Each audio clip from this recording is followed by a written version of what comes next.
Halcyon spindle, hung in the void like a jewel, threaded on a strand of impossible tension. It was the buffer, the neutral ground, the breathing room between the two great lungs of the sector, the human freehold union and the Karun dominion.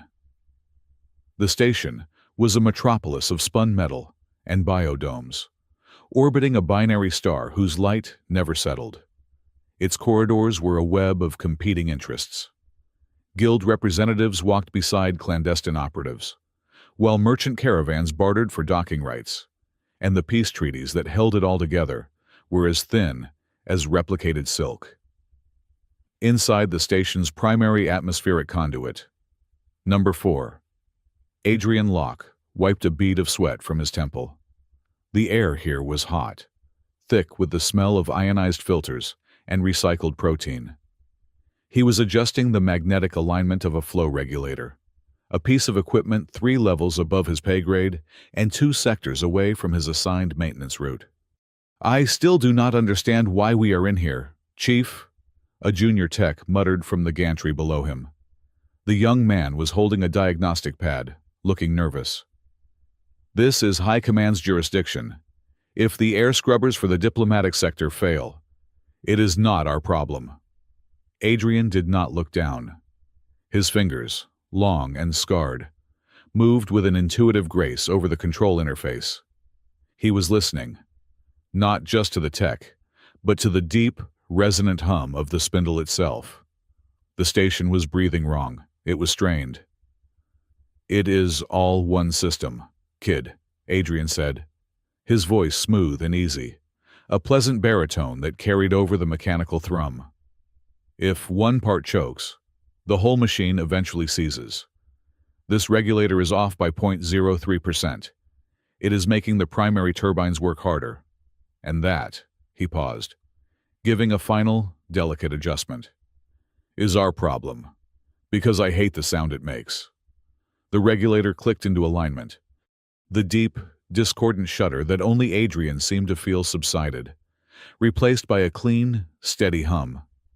He smiled, a faint, charming quirk of his lips.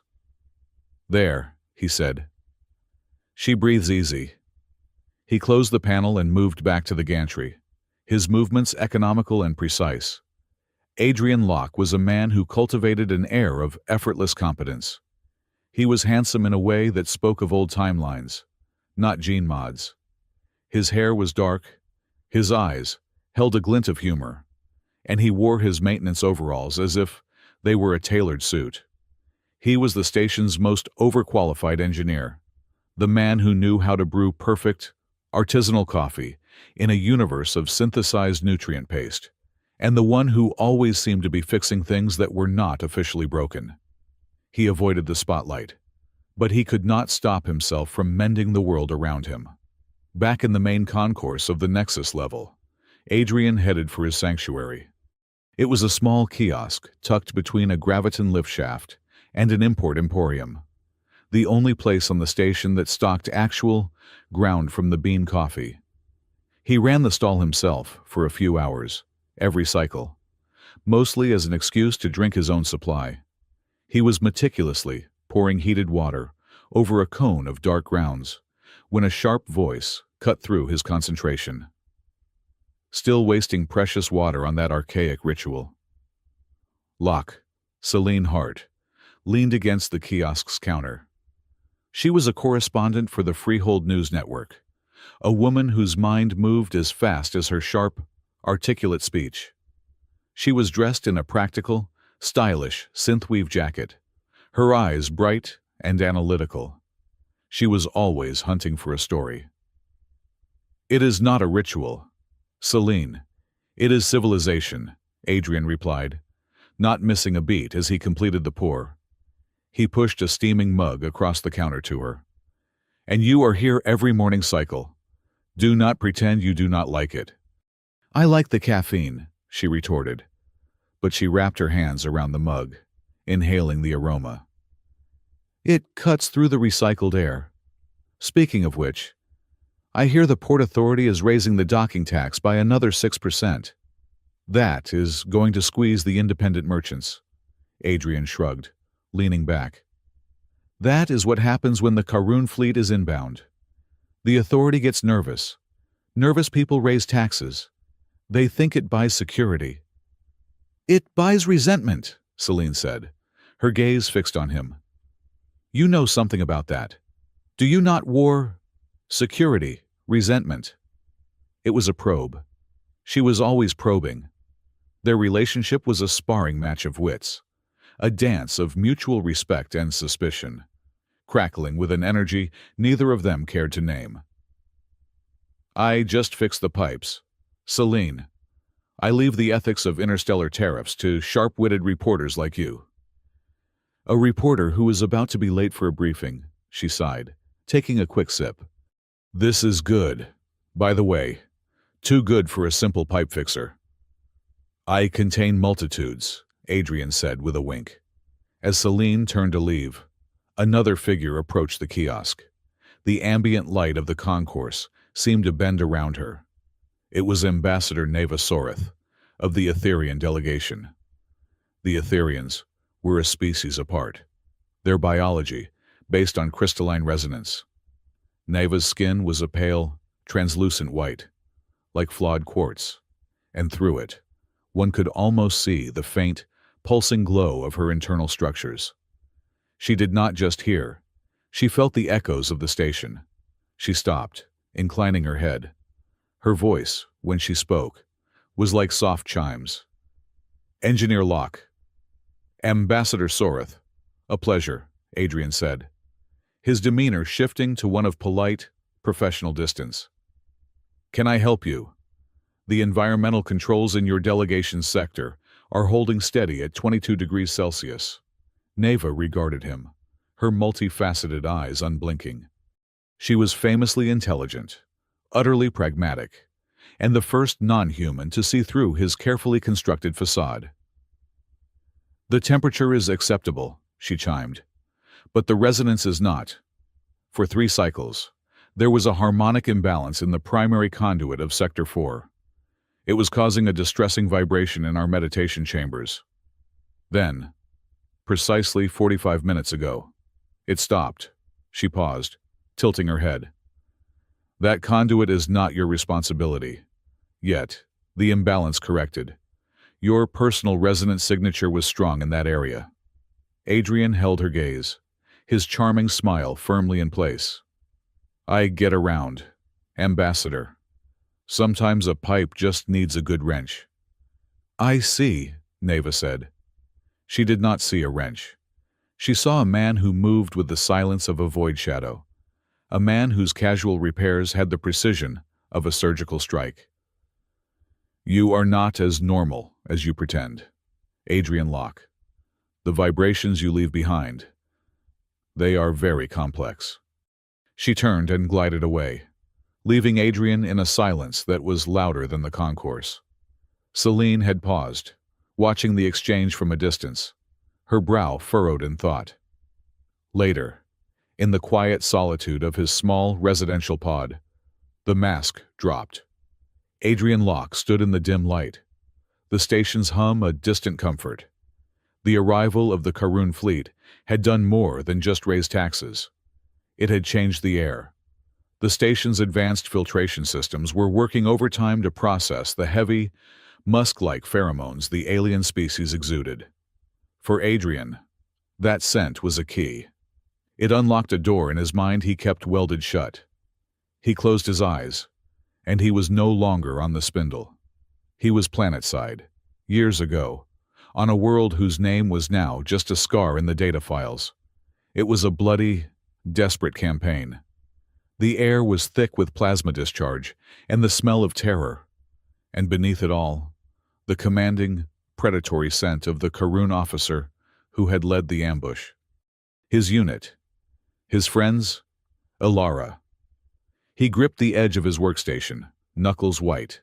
Alara, who had laughed like wind chimes, who had held his hand as the sky burned. Her face, pale with dust and disbelief as the Karun phalanx closed in. The official records were sealed, the entire operation classified and buried.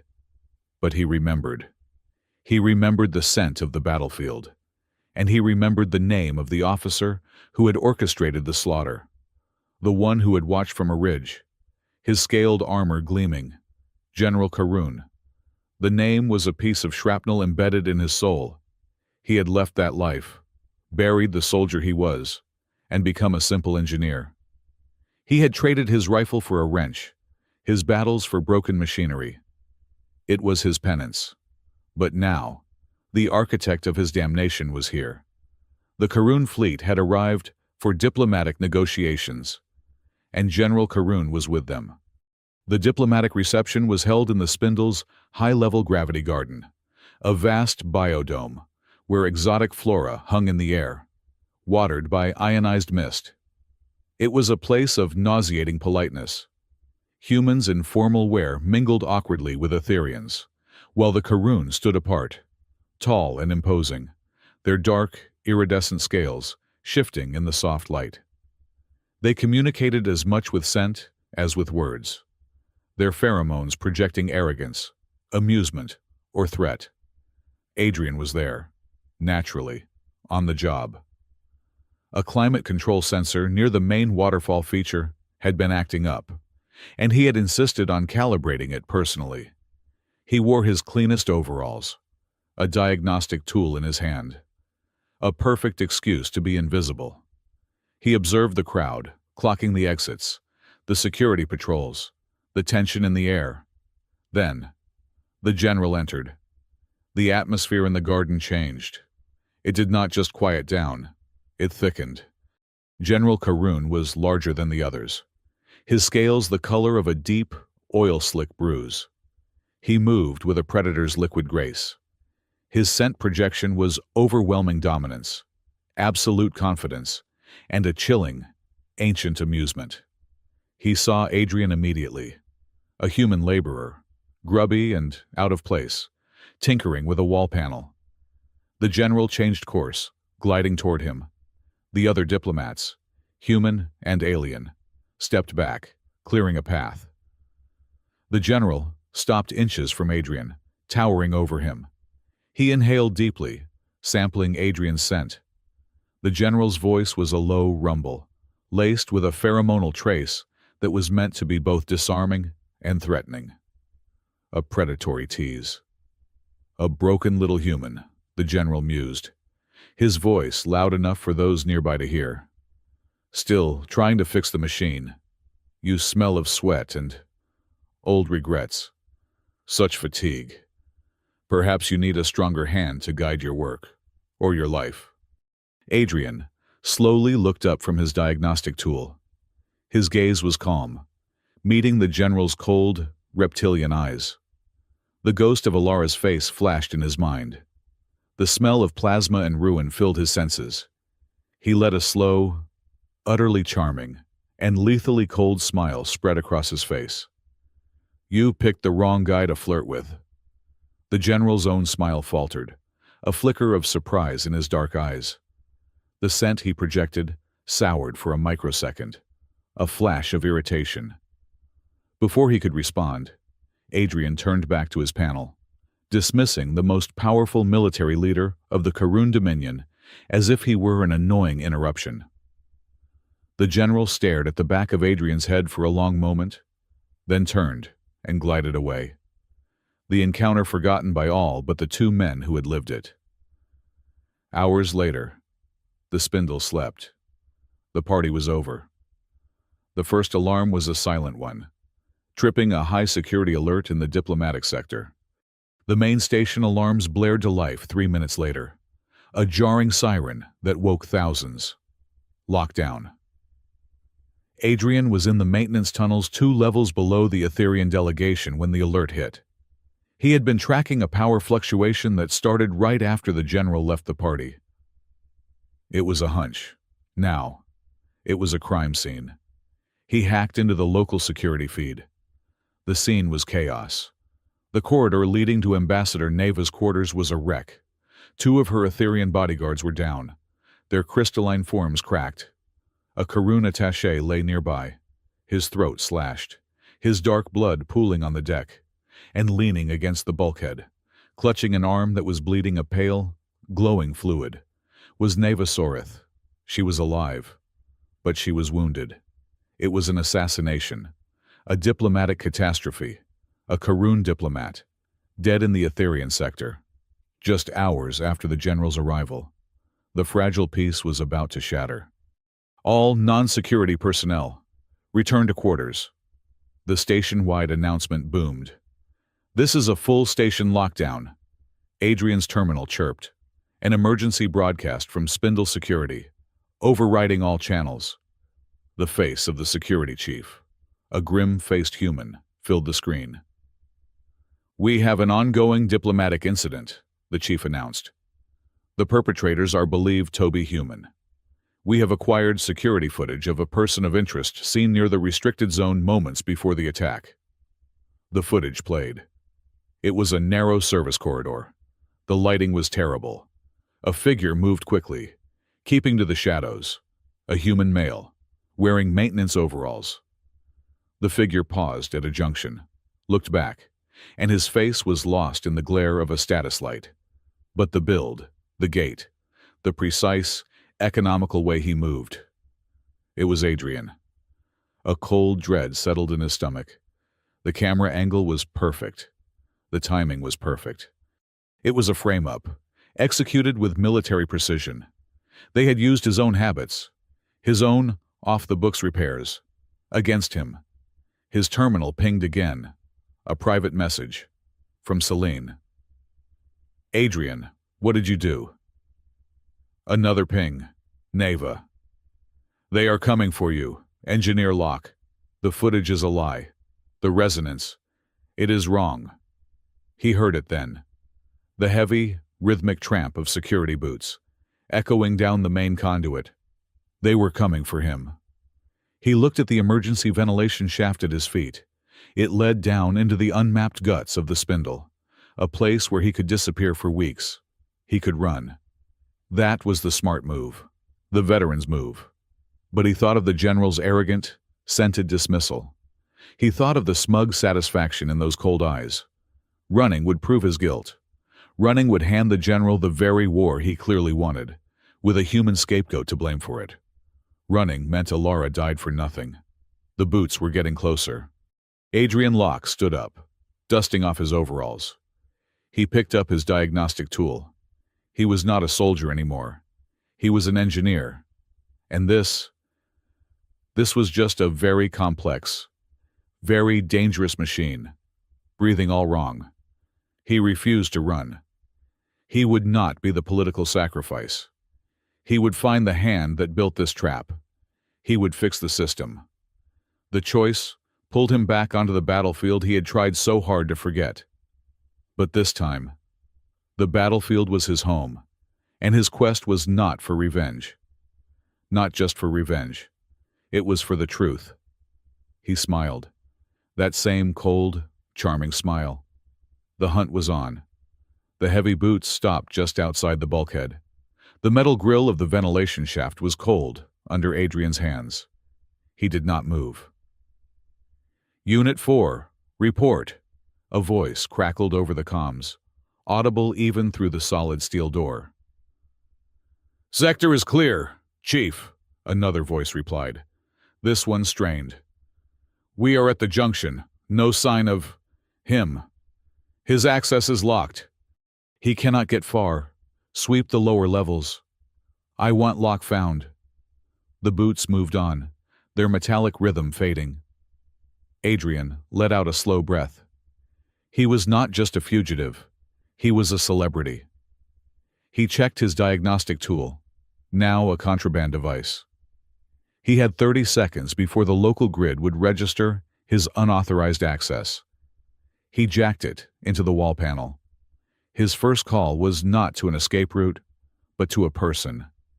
He rerouted the signal through 3 dormant maintenance subroutines, a digital maze he had built for rainy days. It was raining. The comm image flickered to life on his tool's small screen. A woman's face, dark-skinned and sharp-featured, stared back at him. She was wearing the formal uniform of the Halcyon Spindle security chief. Her name was Mira Sol. You have, she said, her voice a low, furious whisper. Exactly 10 seconds to explain why I should not vaporize the terminal you are using. Spectre. The old call sign hit him like a physical blow. She was the only person on the station who knew it. They had served together. They had survived that last operation together. Just barely. Good to see you too, Mira, Adrian said, his own voice quiet. I am guessing you are the one leading the hunt. You are guessing right. They found your signature all over the crime scene. Adrian, the Karun are screaming for your head. The Port Council is buckling. You just started a war. I did not, he said, the words flat and hard. I was set up. The general. He is here. Mira's eyes, which had been pure stone, flickered. She knew the name. She knew what it meant to him. Karun, here on the spindle. In the gravity garden, flirting, no less. Mira, I need help. Not to get out, to get in. In where you are the most wanted man in the system. I need the full, unedited security logs for the diplomatic sector. All feeds, all sensor data, from 24 hours ago until the lockdown. Mira stared at him. She was a good cop, a better soldier. She believed in order. What I saw looked clean. It was you. It looked clean because it was designed to. When did you start trusting the first thing you see? I need the data. I am innocent. Innocent? She scoffed. But the fury was draining, replaced by a deep weariness. Innocence is a luxury. Adrian, the merchants want a scapegoat to feed the Karun so the shipping lanes stay open. Right now, you are the only thing on the menu. Then we change the menu, Adrian urged. I am sending you a location, a dead drop in the reclamation sector. If you are still the woman who pulled me out of the fire on Cygnus, you will bring me the data. He cut the connection before she could answer. He had 5 seconds left. He slid down a ladder into the darkness of the reclamation sector, a maze of pipes and refuse chutes, just as the bulkhead door above him hissed open. He moved through the bowels of the station for 2 hours, a ghost in his own machine. The reclamation sector was a noisy, wet, and foul-smelling labyrinth. It was also the safest place on the spindle. He found a dry alcove behind a massive water filtration unit and waited. An hour later, a small, disc-shaped object skittered across the floor, its anti-grav buffer humming quietly. It stopped at his feet. A data slate was strapped to its chassis. Adrian picked it up. A message was etched onto the slate's casing. You owe me, big. He smiled. Mira had come through. He plugged the slate into his tool. The unedited logs, terabytes of them. Too much for one man to sift through while being hunted. He needed more help. His next stop was Jonah Pike's workshop. Jonah was a brilliant, erratic, and perpetually hyperactive zero-gravity engineer who specialized in drone mechanics. He operated out of an unauthorized, unregistered, and highly illegal workshop welded to the station's outer hull. Adrian accessed it through a depressurization chamber meant for repair droids. He found Jonah upside down, his lanky frame strapped into a harness, soldering the logic board of a drone the size of a dinner plate. The workshop was a chaotic explosion of wires, metal parts, and caffeine bulbs. "Lockman!" Jonah yelled, swiveling in his harness to face him. He did not seem surprised. "I knew it was you. The moment I saw that security feed, I said, that is a man moving with purpose. Of course, right now, that purpose is getting arrested and starting an interstellar war. But, hey, details." "Hello, Jonah," Adrian said, stepping over a pile of servo motors. "I need your help, and your silence." "Oh, you have got it, silence. I mean, well, not silence. Obviously. I am terrible at silence, though. But discretion. My discretion is legendary. So, what are we doing? Are we blowing something up?" Please tell me we are blowing something up. We are data mining, Adrian said, holding up the slate. I need you to run a full diagnostic on every bit of sensor data from the Ethereum sector. Not just video. I want atmospheric, acoustic, pheromonal, everything. Jonah's eyes lit up, his fingers already dancing over his own console. Pheromonal, yes, the Karun data stream. That is the new hotness. Their sensors are all scent-based. They basically smell their way through the universe. But their encryption is... Ooh, it is tasty. I do not need it decrypted. I need to know what it saw, or what it did not see. Right. Frame up. Got it. But listen. Jonah leaned in conspiratorially. You are not the only one looking. I have got a visitor. He pointed to a corner of the workshop. Celine Hart was sitting on a crate of power cells, her arms crossed, her expression a mix of anger and intense curiosity. She picked the lock on my primary airlock, Jonah whispered, as if she could not hear him. Which is impressive, honestly. I built that lock. Lock, Celine said, her voice sharp. She stood. I got your message. Jonah's workshop. Bring coffee. You are a fugitive wanted for murder and conspiracy, and you are worried about coffee. Especially when I am worried about murder and conspiracy, Adrian said evenly. I assume you are here for the story. I am here, she corrected, because you are either the stupidest terrorist in the freehold, or you are exactly what you said you were. A man in the wrong place. I am betting on the latter, but my editors are betting on the former. You have one chance to convince me.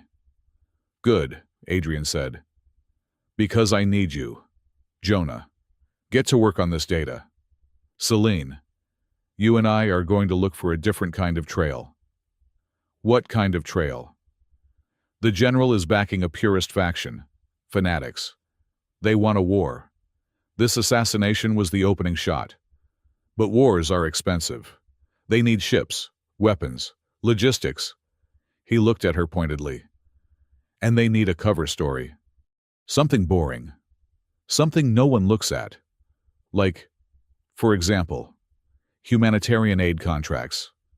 Celine's eyes narrowed.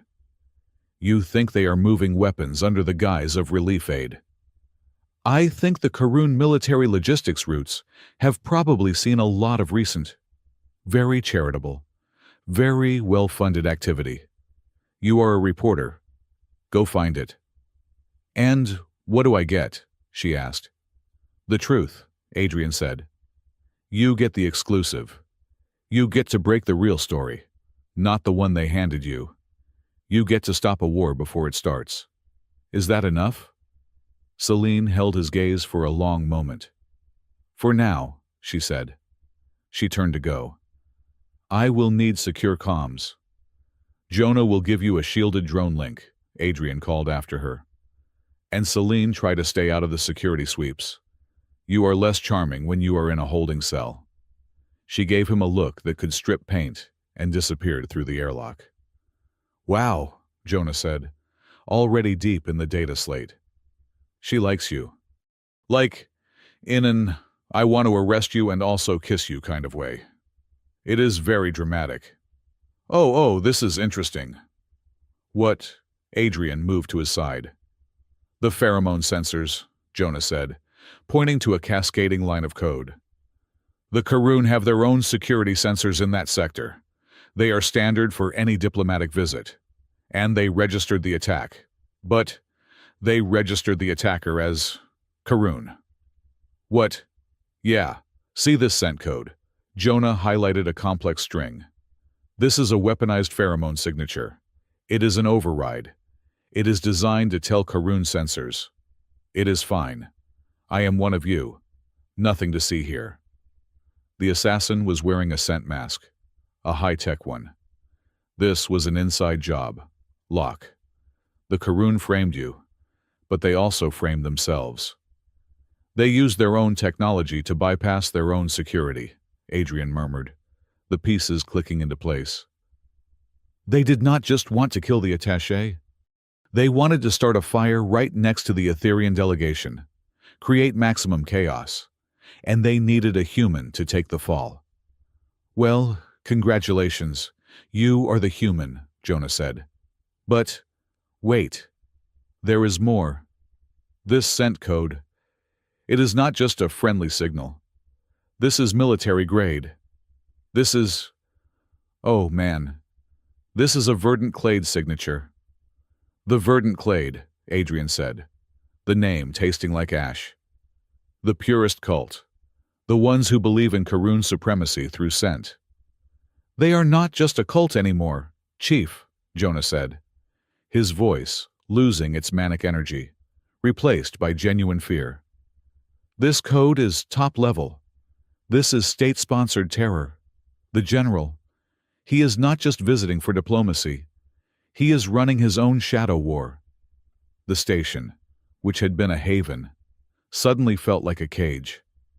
The political maneuvering Celine had mentioned was now a very real, very personal threat. The Merchant Alliance, the Port Council, they did not care about the truth. They cared about their profit margins. Mira was already under pressure, and she was on his side. He needed more than just data. He needed proof that was undeniable. He needed something even the Karun could not ignore.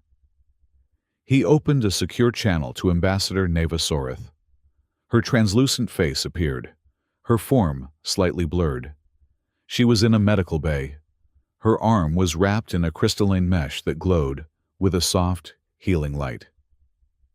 "Engineer Locke," she chimed, her voice weak but steady. "You are proving more resonant than I anticipated. Spindle Security is furious. They say you have evaded 3 sweeps. My apologies. Ambassador, I hope you are recovering." "The physical wound is trivial," she said. "The wound to the piece is less so. The general has formally demanded the station hand you over to his custody for questioning. The Port Council is considering it." "I know. That is why I am calling you. I believe the assassin used a Karun scent code to mask his presence." Neva's multifaceted eyes focused. "That would explain the silence. Our Etherean guards heard nothing. They felt no hostile resonance until the blade was already drawn. The data is strong, but they will call it a human fabrication. I need something more. I need the Etherean resonance chamber." Neva was silent for a full 10 seconds. The chamber was the most sacred place in the Etherean delegation. It was not a room. It was an instrument. A place where their mystics could read the acoustic echoes of past events, imprinted on the very atoms of an object. "That is not possible," she said. "It is forbidden to outsiders. Ambassador, at the crime scene, your people took readings. You took physical samples, the blood, the bulkhead fragments, the smell. It is all still there, as an echo, as a vibration. You speak of things you should not know, human." "I know that your people value truth above all else," Adrian pressed, his voice low and urgent. "The truth is being murdered, right along with that attaché. You and I are the only ones who seem to care. The general is using the Verdant Clade to start a war, and he is using me to light the match. Help me. Let me hear the truth." Another long silence. "The risk is enormous," she chimed. "Not just for you. If you are wrong, you will shatter the fragments we have collected. The truth will be lost forever. And your human mind, it is not built for the Vong. It may not survive the clarity." "It is a risk I have to take," Adrian said. "It is the only way." "The medical bay airlock will open in 5 minutes," Neva said, and the screen went dark. Getting to the medical bay was a nightmare. He had to use a sanitation chute, bypassing 2 security checkpoints, and a very confused maintenance droid. He emerged covered in grime. But he made it. Neva was waiting. She led him past armed Etherian guards into a circular room. The walls were not walls, but a single, massive, resonating crystal. The air thrummed with a sound so low, it was felt more than heard. In the center, on a raised platform, sat a sliver of metal, a piece of the bulkhead from the crime scene. "Place your hands on the amplifier," Neva instructed. Adrian did as he was told, pressing his palms against two cool, crystalline pads. "We will listen for the scent," she said. "The scent code you spoke of. It will have its own voice. Close your eyes. Engineer. And do not fight what you hear." He closed his eyes. The low thrumming entered his bones. It was not just sound. It was memory. He heard the ambient noise of the corridor, the whir of the air scrubbers, the chime of the diplomatic door. Then, a new sound. A new scent. It was discordant, sharp, and oily. It was the sound of a lie, the sound of the verdant clade signature Jonah had found. It was a chord of pure deceit, played to override the natural harmony of the station. And beneath it, another sound. The sound of the assassin, quick, brutal. The sound of a Karun blade, not a human one. The sound of blood. The sound of the attaché's last, surprised exhalation, a scent of copper and fear. It was all there. A perfect, terrible symphony of the crime. "Do you hear it?" Neva whispered. "I hear it," Adrian breathed, sweat beading on his forehead. "It is them. It was a Karun, a zealot." "Yes," Neva said, her own form glowing faintly with the effort. "We have heard. The resonance does not lie. The assassin was Karun, masked in the scent of his own masters. The evidence was absolute. It was unforgeable. They emerged from the chamber, the truth heavy between them. A high-priority broadcast was playing on every screen in the medical bay. It was General Karun, giving a public statement. He looked magnificent. His scales shimmered under the lights. His voice was a resonant rumble of false sympathy and barely concealed threat. "A tragedy," the general was saying. "An act of human barbarism that threatens to undo a generation of peace.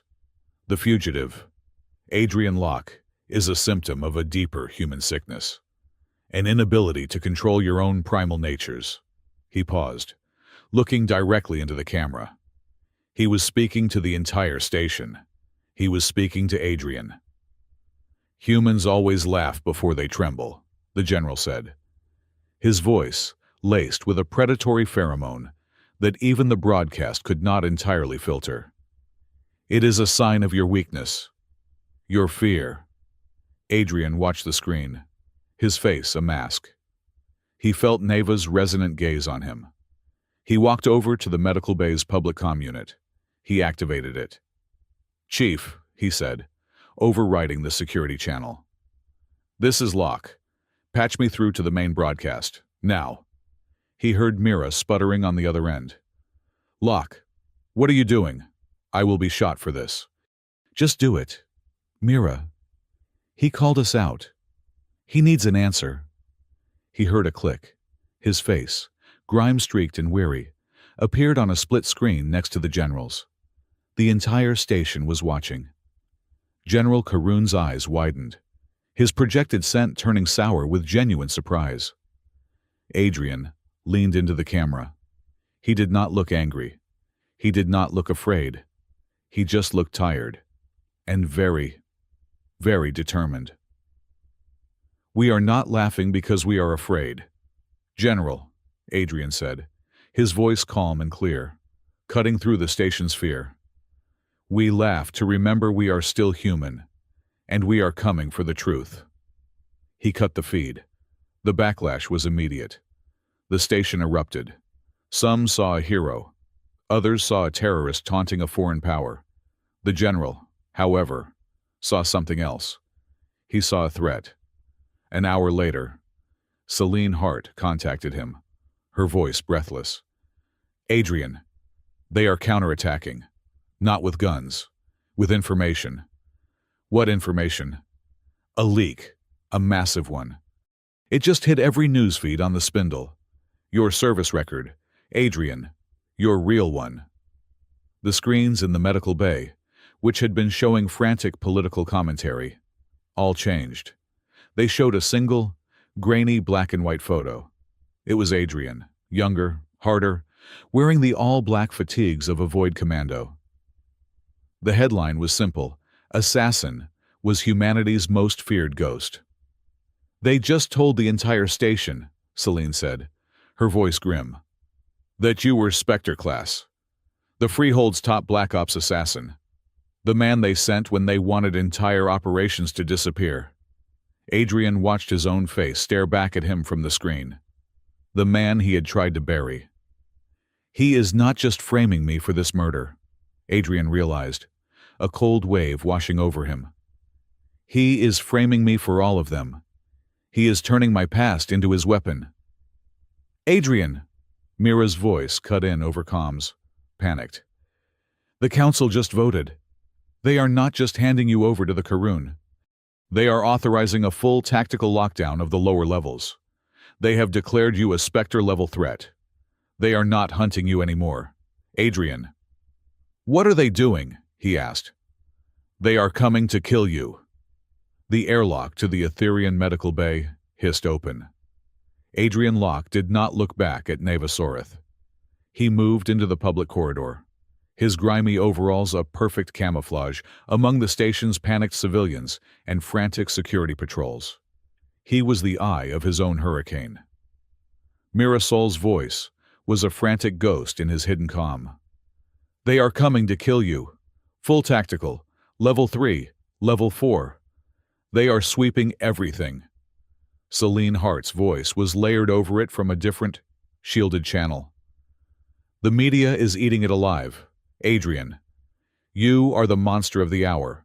They are painting you as a rogue agent, a national security threat to the entire Freehold. He bypassed a stunned security checkpoint by ducking into a high-voltage conduit. His movements fluid. He was not a fugitive. He was bait. That is exactly what I want them to think, he said, his voice quiet, forcing both women to listen. Jonah, are you on this line? Loud and clear, Chief. Jonah Pike's voice buzzed with a manic energy. Oh man, this is great. You are famous. Can I get your autograph after you are not a terrorist anymore? Jonah, I need you to leak a signal, Adrian said, scaling a ladder inside the conduit. A fragmented data packet. Something that looks corrupted but valuable. Make it look like the evidence from the resonance chamber. I want you to send it to an unlisted Karun military frequency. The one Celine's research found. The one tied to the verdant clade. Ooh, a data lure. Nasty. I like it. What is in the bait? A meeting. I am a desperate man. I am a specter who has been burned. I have evidence that proves the verdant clade framed me, and I am willing to sell it to the highest bidder, even the Karun. They will not believe you, Celine said, her voice sharp with doubt. They know you hate them. They know I am a professional, Adrian countered. A Spectre-class asset.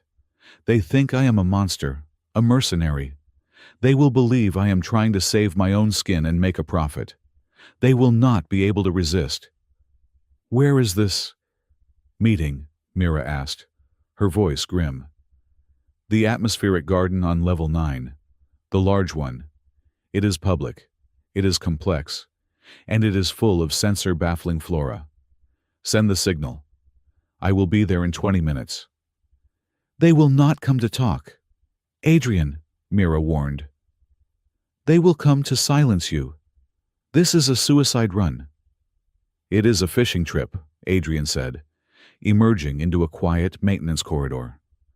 I just need to see who bites. Jonah, make the leak. Celine, stay clear.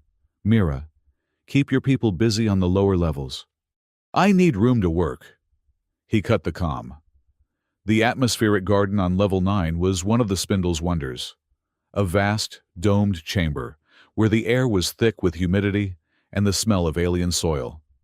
A constant, fine mist of recycled ions fell from the ceiling, watering mineral-based plants that grew in crystalline structures.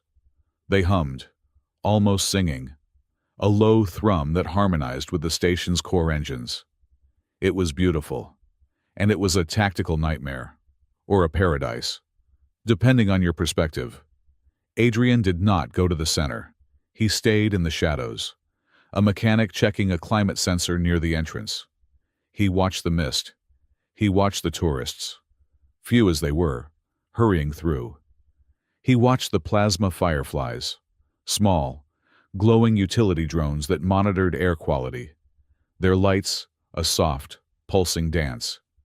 He felt them before he saw them. The scent code. The same one from the assassination. The lie. It was faint, dampened, but it was there. Two Karun, dressed not in military armor, but in the heavy, concealing robes of the verdant clade, moved through the entrance. They looked like shadows, their scaled feet silent on the pathways. They scanned the garden, their senses sweeping, searching for his pheromones. But Adrian was not hiding his scent. He was not there at all, not as a human. He was just another part of the machine. He had spent an hour in the reclamation sector, letting the grime and the oil and the ozone of the station's guts cover him. He smelled of the spindle. He smelled like home. He watched them move past him, their heads turning. They were confused. Their sensors were telling them he was here, but their dominant sense, their smell, was telling them only station. Then he saw a flash of movement on the gantry above. Celine. Damn it, he whispered. She was there. Her press credentials and a long-lens camera, her only armor.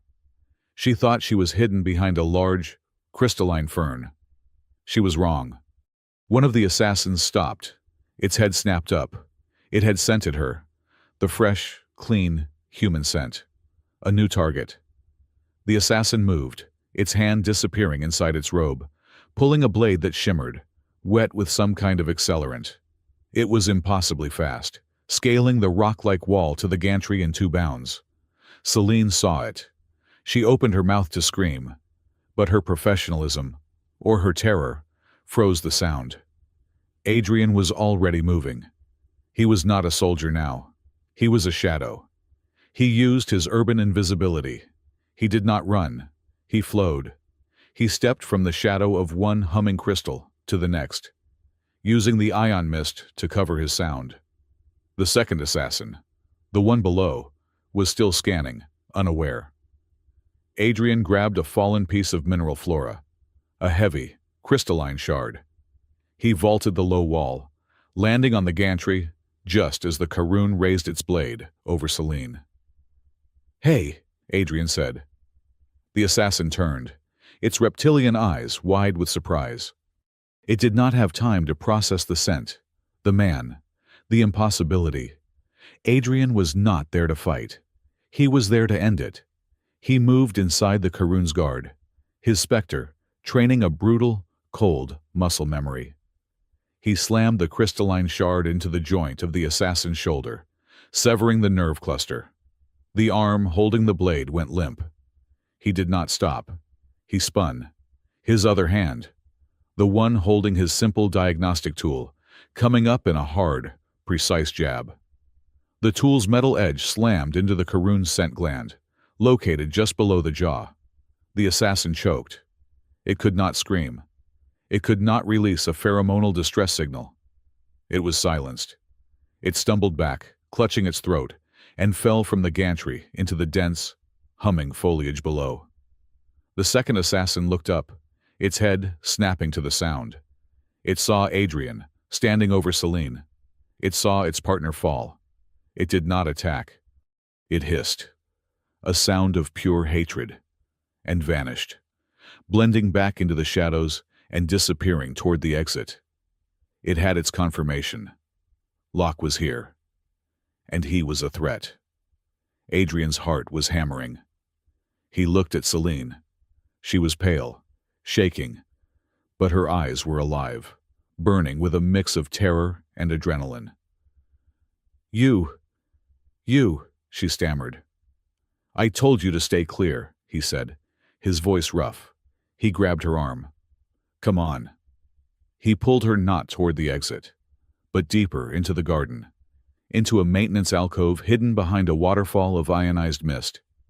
He sealed the door, plunging them into the near darkness, lit only by the diagnostic tools and the faint glow of the plasma fireflies drifting outside the viewport. The silence was deafening, broken only by the mist and their own breathing. You, she said again, finally finding her voice. You moved like you are him. You are that specter. I was, Adrian said. He sat down heavily on a crate. He felt exhausted, the adrenaline draining, leaving the old ache. I am not anymore. I am just a mechanic. A mechanic does not move like that, she said. She was not accusing him. She was stating a fact.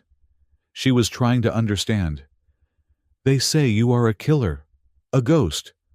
Adrian looked at his hands, scarred and stained with grease, and now a single drop of dark Karun blood. They gave me medals for it, he said, his voice so low she had to lean in.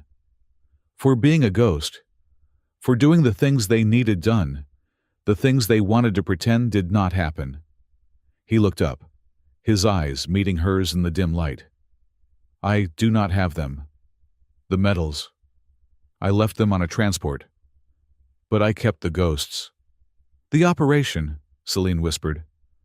The one the one that got buried. The one with the general. He nodded. A tight, painful motion. It was a simple extraction. They said, get a scientist out of a Karun re-education camp. But the intel was bad. It was a trap. The general was waiting. He paused. The memory still sharp, still smelling of plasma and burning soil. My unit. They were the best. We were ghosts, all of us. But they were my family. His voice broke, just for a second. Alara was there. She was my comms specialist. She was everything. She was the one who made me laugh. He looked away, out the viewport at the swirling mist. The general's forces came over the ridge. A wave. He was there, watching. He wanted us to run, to be hunted. We did not run. We fought. We held the line so the scientists could get to the evac point. But Alara, her leg was pinned, a piece of shrapnel. I tried to get her. I was almost there. But the general, he gave the order, a pheromonal pulse, a scent strike. It was not meant to kill. It was meant to break, to inspire pure, primal terror. Our troops, they just stopped. They dropped their rifles. They just trembled, just like he said. But not you, Celine said, her voice soft. No, Adrian said. Not me. I do not know why. I was just angry. It did not work on me. I got to her. But I was too late. She died in my arms, looking at me. She was so afraid. And I just felt rage. He finally looked back at her. I am the one who survived. I carried her body for 3 kilometers back to the evac point. I got the scientist out. They called me a hero. They wanted to give me a medal for surviving when everyone else, when she died.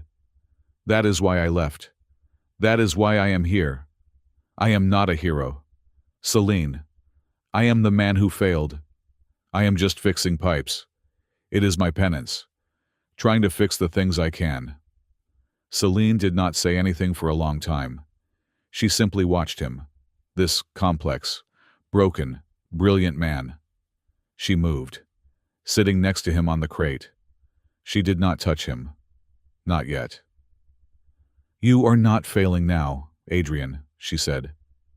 You are not just fixing pipes. You are trying to stop the same man from doing it all over again, to millions of people.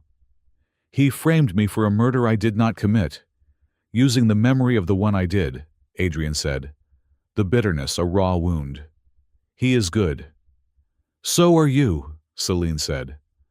She finally reached out, her hand covering his.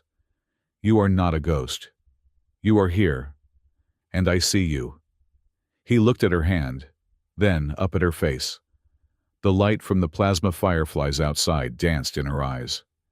It was a fragile, foolish, and utterly necessary moment. He leaned in, and she met him halfway.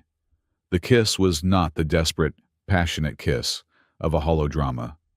It was quiet. It was hesitant. It was a kiss of shared grief, of adrenaline, and of a desperate, burning hope. It tasted of coffee and ozone and the metallic tang of fear. It was a promise that in a universe of ghosts, they were, for this 1 second, solid and real. He pulled back, his forehead resting against hers. This is, he murmured, a terrible idea. I have had worse, she whispered, her fingers lacing with his. His calm chimed, a soft, resonant tone. Neva. He pulled his hand back, the moment broken. Locke. The resonance of your encounter was very loud. Engineer, Neva's voice chimed. The verdant clade is confirmed. They are truly here. One is, Adrian said. The other is a smear in the bushes. They know I am here. They know I am fighting back. Then you will need this, Neva said. My guards have cleared a path. Meet me at the Sector 4 water reclamation, now. He looked at Celine. Stay here, lock this door. Do not come out until I call you. Like hell, she said, standing up. I am the press. This is the biggest story in the sector. I am your shadow. Locke. Get used to it. He sighed. He did not have time to argue. Fine, but stay behind me, and do not talk to anyone. They met Neva in the thrumming, wet heart of the reclamation plant. She was alone, her crystalline form seeming to glow in the damp air. She held out a long, thin object wrapped in silk. My people, we do not fight with noise and heat, she said. We fight with resonance, with the truth of things. She unwrapped it. It was a blade, but it was made of a single, milky white crystal. It looked like a tuning fork, honed to a razor's edge. We call it the mirror blade, she said. It is an acoustic scalpel. It does not cut flesh. It cuts signals, vibrations, pheromones. She offered it to him, hilt first. The general's power is his scent. This is the only weapon that can make him silent. It is a great gift. Adrian Locke, a sign of our trust. Use it to cut the lie. Adrian took the blade. It was light, but it hummed in his hand, as if it was alive. It resonated with his own heartbeat. Thank you, Ambassador, he said. His other comm, the one from Mira, blared to life. It was not a call. It was a station-wide alert sent to his private channel, a red, flashing document. What is it? Celine asked. It is the transfer order, Adrian said, his voice flat and cold. The Spindle Council just signed it. They are handing me over to General Karoon, officially, in 8 hours. They cannot, Celine said, horrified. They are handing you to him to be executed. It is political, Adrian said, his eyes scanning the order. It stops the war. It placates the general. One Spectre's life in exchange for peace. It is a good deal. For them. He looked at the mirror blade in his hand. He looked at Celine. He thought of Alara. He thought of the millions of lives on this station. His time was up. The hunt was over. Jonah, he said into his comm. Are you there? Always, Chief. What is the plan we running? No more running, Adrian said. He looked at the comm. I am going on the offensive. I need that storm we talked about, the black snow. How fast can you get your fireflies modified? To blind Karun scent sensors, with superfine carbon dust, Jonah's voice was giddy. I have been working on the prototype for weeks. I thought it would be fun for the spring equinox festival. They are ready, Chief, 1,000 of them. A beautiful, silent, black snowstorm. Good, Adrian said. Get them to Docking Bay 12, on the hull. The Karun escort ship. The Vindicator. Celine. Your research. That is their logistics hub, right? Yes, she said, her mind racing. That is where the relief aid contracts trace back to. It has been sitting dark, low power, near the Spindle's refuse chute. It is not low power, Adrian said. The old Spectre logic clicking into place. It is running silent. It is the Verdant Clade's base of operations. It is the source. I am going to cut it off. Adrian, you cannot. Mira's voice was frantic. That ship is crawling with Karun regulars. It is a fortress. This is not a fishing trip. This is you, jumping into the ocean. Then I had better learn to swim, he said. He moved through the darkest, most forgotten parts of the station, the Spectre once more. He reached Docking Bay 12, an external service port. Jonah's drones were there, 1,000 tiny lights, hovering in the vacuum, waiting for him. He put on a standard-issue environment suit, grabbed his toolkit, and the mirror blade. Jonah, he said, as he cycled the airlock. Unleash the snow. The vacuum was black, lit only by the Spindle's lights and the distant stars. Then, a cloud emerged from the port, a shimmering, dark mass. The fireflies spread out, moving toward the Karun ship. They began to spray their payload, a mist so fine it was invisible. The black snow. Adrian jetted across the void, a tiny figure against the massive bulk of the warship. He landed on the hull, soundless. He found the maintenance hatch, just where the schematics said it would be. He cut it open. Inside, the ship was on high alert. Karun soldiers, their scales gleaming, patrolled the corridors. But they were confused. The black snow was being sucked in through the ship's ventilation, just as Jonah had planned. The carbon dust was inert, but it was everywhere. It clogged the soldiers' sensitive scent glands. It blinded their sensors. The ship was in chaos. I cannot smell, one guard roared, his voice panicked. The air. It is. Dead. Intruder. Human scent. Another yelled, firing his weapon blindly down the hall. Adrian was already past them.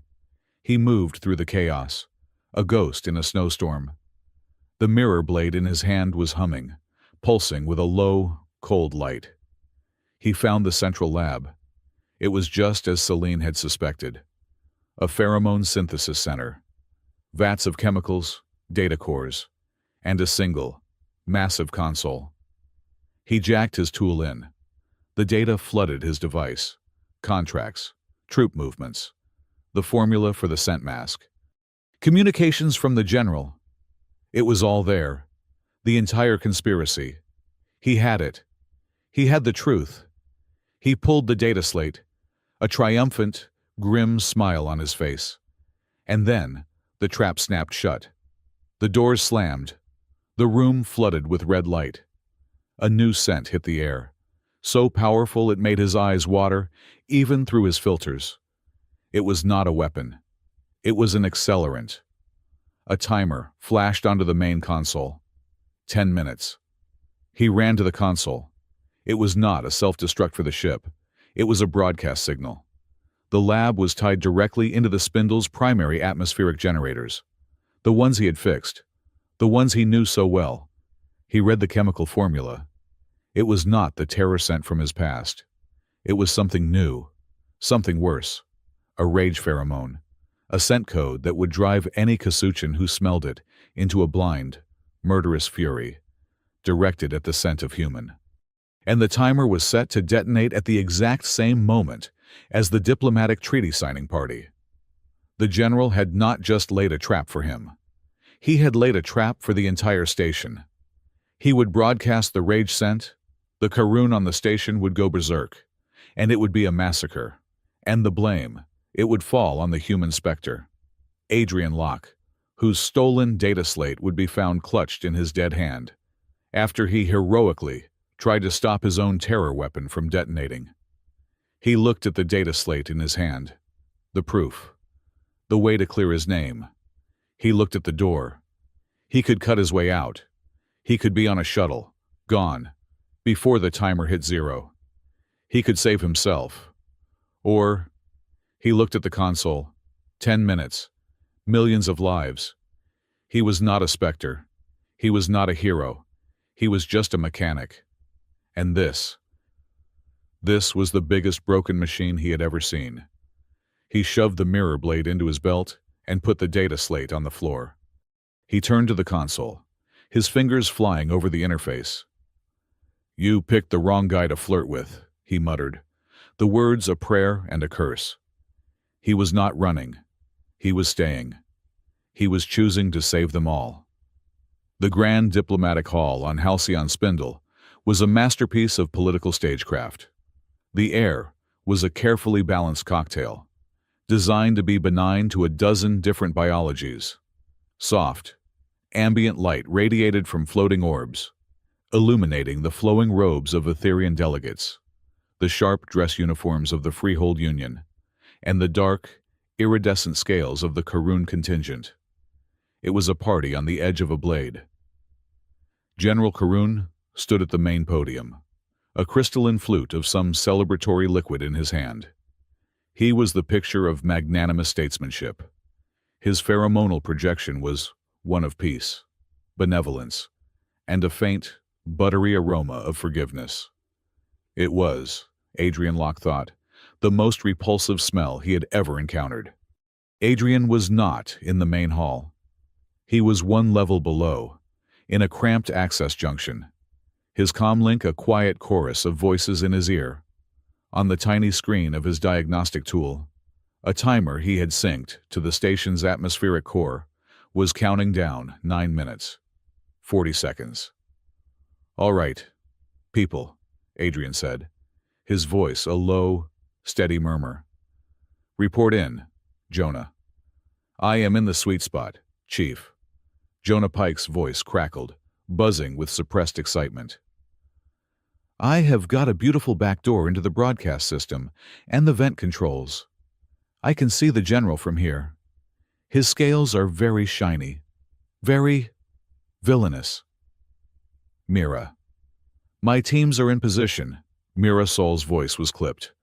"All business." She was on the main floor, in her dress uniform, playing the part of the dutiful security chief. "We have non-lethal perimeters at every exit. If this goes loud, we contain. We do not escalate." "Niva." Ambassador Soreth's chiming voice was serene. "I am near the podium. I can feel the dissonance in the general's projection. He is a poorly tuned instrument. I am ready to sing." "Celine." "I am 3 steps from the press podium," Celine Hart said, her voice a tight wire. The data slate with the general's entire conspiracy, the one Adrian had duplicated and sent her, was heavy in her pocket. "Just say the word, Locke. I am ready to make him famous." "Good," Adrian said. He checked the timer. 9 minutes. "That is the plan, Jonah. You lock the vents the second I give the word. Celine, you hit the broadcast. Mira, you secure the exits. Neva, you be ready to clean the air. I am going for the bomb." The bomb was not a device. It was a payload, a massive reservoir of the synthesized rage pheromone, wired directly into the hall's primary atmospheric diffusion system, hidden in a chamber just 20 meters from where Adrian stood. The general's plan was simple, at the apex of his toast. The payload would vaporize, flooding the hall, turning every Karun present into a murderous berserker. The massacre would be blamed on a human specter attack. "Timer is running," Adrian said. "I am moving." He moved through the service corridor, a mechanic in his element. The mirror blade was heavy in a loop on his belt, its crystal hum warm against his side. He reached the blast door of the diffusion chamber. He slid his tool into the panel, overriding the lock. The door hissed open. The chamber was a tight, metallic space, dominated by a large, pulsating mechanism of pipes and nozzles. But Adrian was not looking at the machine. He was looking at the man standing in front of it. General Karun was there, in full dress armor, his ceremonial flute gone. He had not been at the podium at all. What the hall was watching, what Jonah was seeing, was a high-fidelity solid light projection. The real general was here, guarding his masterpiece. "Charming veteran," the general rumbled. His personal scent of dominance was so thick, it was almost choking. "You are late." Adrian did not hesitate. He did not posture. He lunged. "Jonah, Vence, now." He brought the mirror blade up, not as a sword, but as a shield. The general moved with a predator's speed, his hand lashing out. He was not trying to hit Adrian. He was projecting a focused blast of pheromones, a scent punch designed to incapacitate. The crystal of the mirror blade met the invisible wave. There was a sound, like a struck tuning fork, high and clear. The scent punch shattered, dissipating into harmless, neutral air. The general's eyes widened. He had never seen his primary weapon fail. "Late for the dance," Adrian panted, circling, the blade held high. "Early for the punch." In the hall above, all hell broke loose. "Vents are locked," Jonah yelled over the comm. "He is cut off." At the podium, the holographic general raised his glass. "A toast!" "Now, Celine now," Adrian roared, dodging a physical blow from the enraged general. Celine Hart moved. She did not ask. She did not hesitate. She vaulted the small rope barrier, shoved the stunned press corps aside, and slammed her data slate into the broadcast console. "This is Celine Hart, Freehold News," she shouted, her voice suddenly booming across the entire station, overriding the general's fake one. "We are interrupting this diplomatic ceremony with a breaking news report." The massive screens in the hall, which had been showing the general's benevolent face, flickered. They flashed to maps, to shipping contracts, to the black and white insignia of the verdant clade. "General Karun," Celine's voice was iron, "is the leader of the terrorist cult, the verdant clade. He is attempting to start a war. The documents, the evidence." The holographic general at the podium glitched, vanished. The real general, in the chamber below, roared in fury. "You think your little light show matters," the general snarled at Adrian. He pointed at the diffusion machine. "The payload is still here. Your friends have trapped themselves with my army." "They are not your army," Adrian yelled back. "They are your victims. They are my tools." The general charged. He was a warrior, a physical match for Adrian, even without his sense. He was bigger, stronger, his armor deflecting Adrian's frantic, improvised blows. Adrian was a mechanic, a ghost, not a brawler. He was losing. "Jonah!" Adrian screamed, ducking under an armored fist that dented the bulkhead. "I need the snow now." "Snow what?" "Oh, the party favors," Jonah yelled. In the hall above, the floating light orbs suddenly popped. A coordinated explosion. It was not light. It was a cloud. A fine, black, shimmering dust. Jonah's carbon snow. It poured through the ventilation grills down into the diffusion chamber. The general stopped. The fine black powder was swirling around them. He sniffed. He sniffed again. Nothing. The carbon dust was clogging his primary sense. He was blind. "What? What is this sorcery?" he hissed, his head darting back and forth. "It is called improvisation," Adrian said. He was not a ghost. He was a human, and humans were the masters of changing the rules. He saw his opening. The general was flailing, his main advantage gone. Adrian looked at the diffusion machine. The timer on his tool 3 minutes. He had to end this. He held the mirror blade high. "Hey, General!" The general turned to his voice. Adrian threw his diagnostic tool, hard, at the wall to the general's left. The general lunged at the sound, his claws extended. Adrian was not there. He was moving right.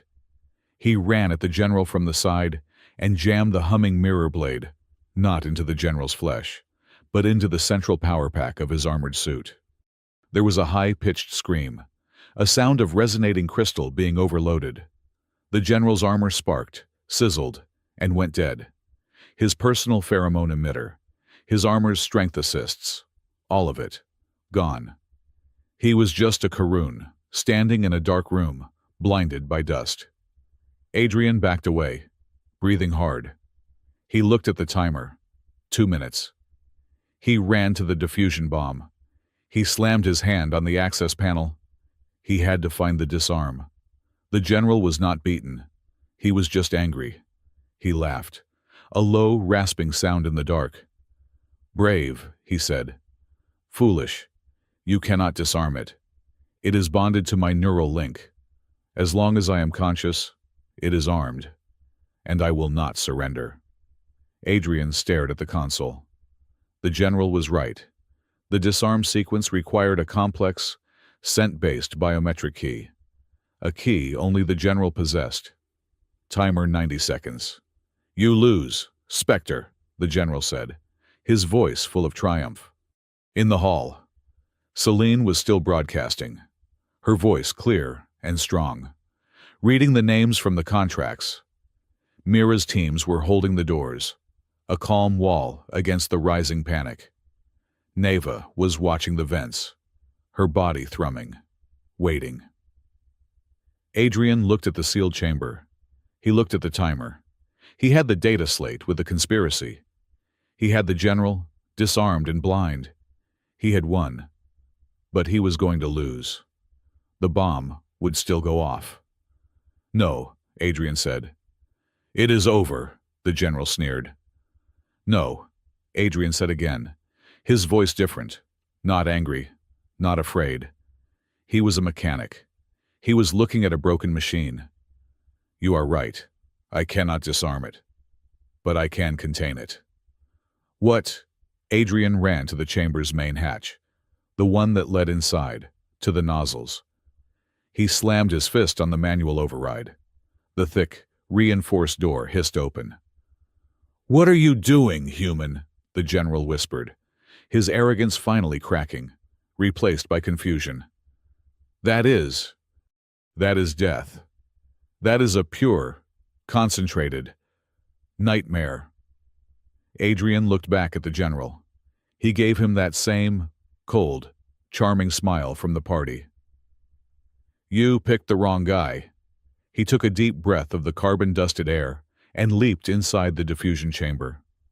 The door hissed shut behind him, the manual lock engaging. He was inside. It was a metal coffin, filled with swirling, oily, terrifyingly potent mist. The rage scent. It hit his lungs, his skin, his eyes. It was not just a smell. It was a command. It screamed at his brain, hate, kill, destroy. He fought it. He gritted his teeth. The image of Alara's face, pale and afraid, flashing in his mind. "Not again," he gasped. The timer on his wrist, 10 seconds. He saw the primary mechanism. The broadcast nozzle. The crystalline heart of the bomb. He raised the mirror blade, with the last of his strength, driven by a pure, human refusal to give in.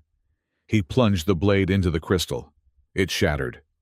The diffusion mechanism exploded in a silent, percussive wave of energy. The chemical payload, its trigger mechanism broken, instantly neutralized itself, turning into a harmless, inert gray sludge. The timer on Adrian's wrist hit 0.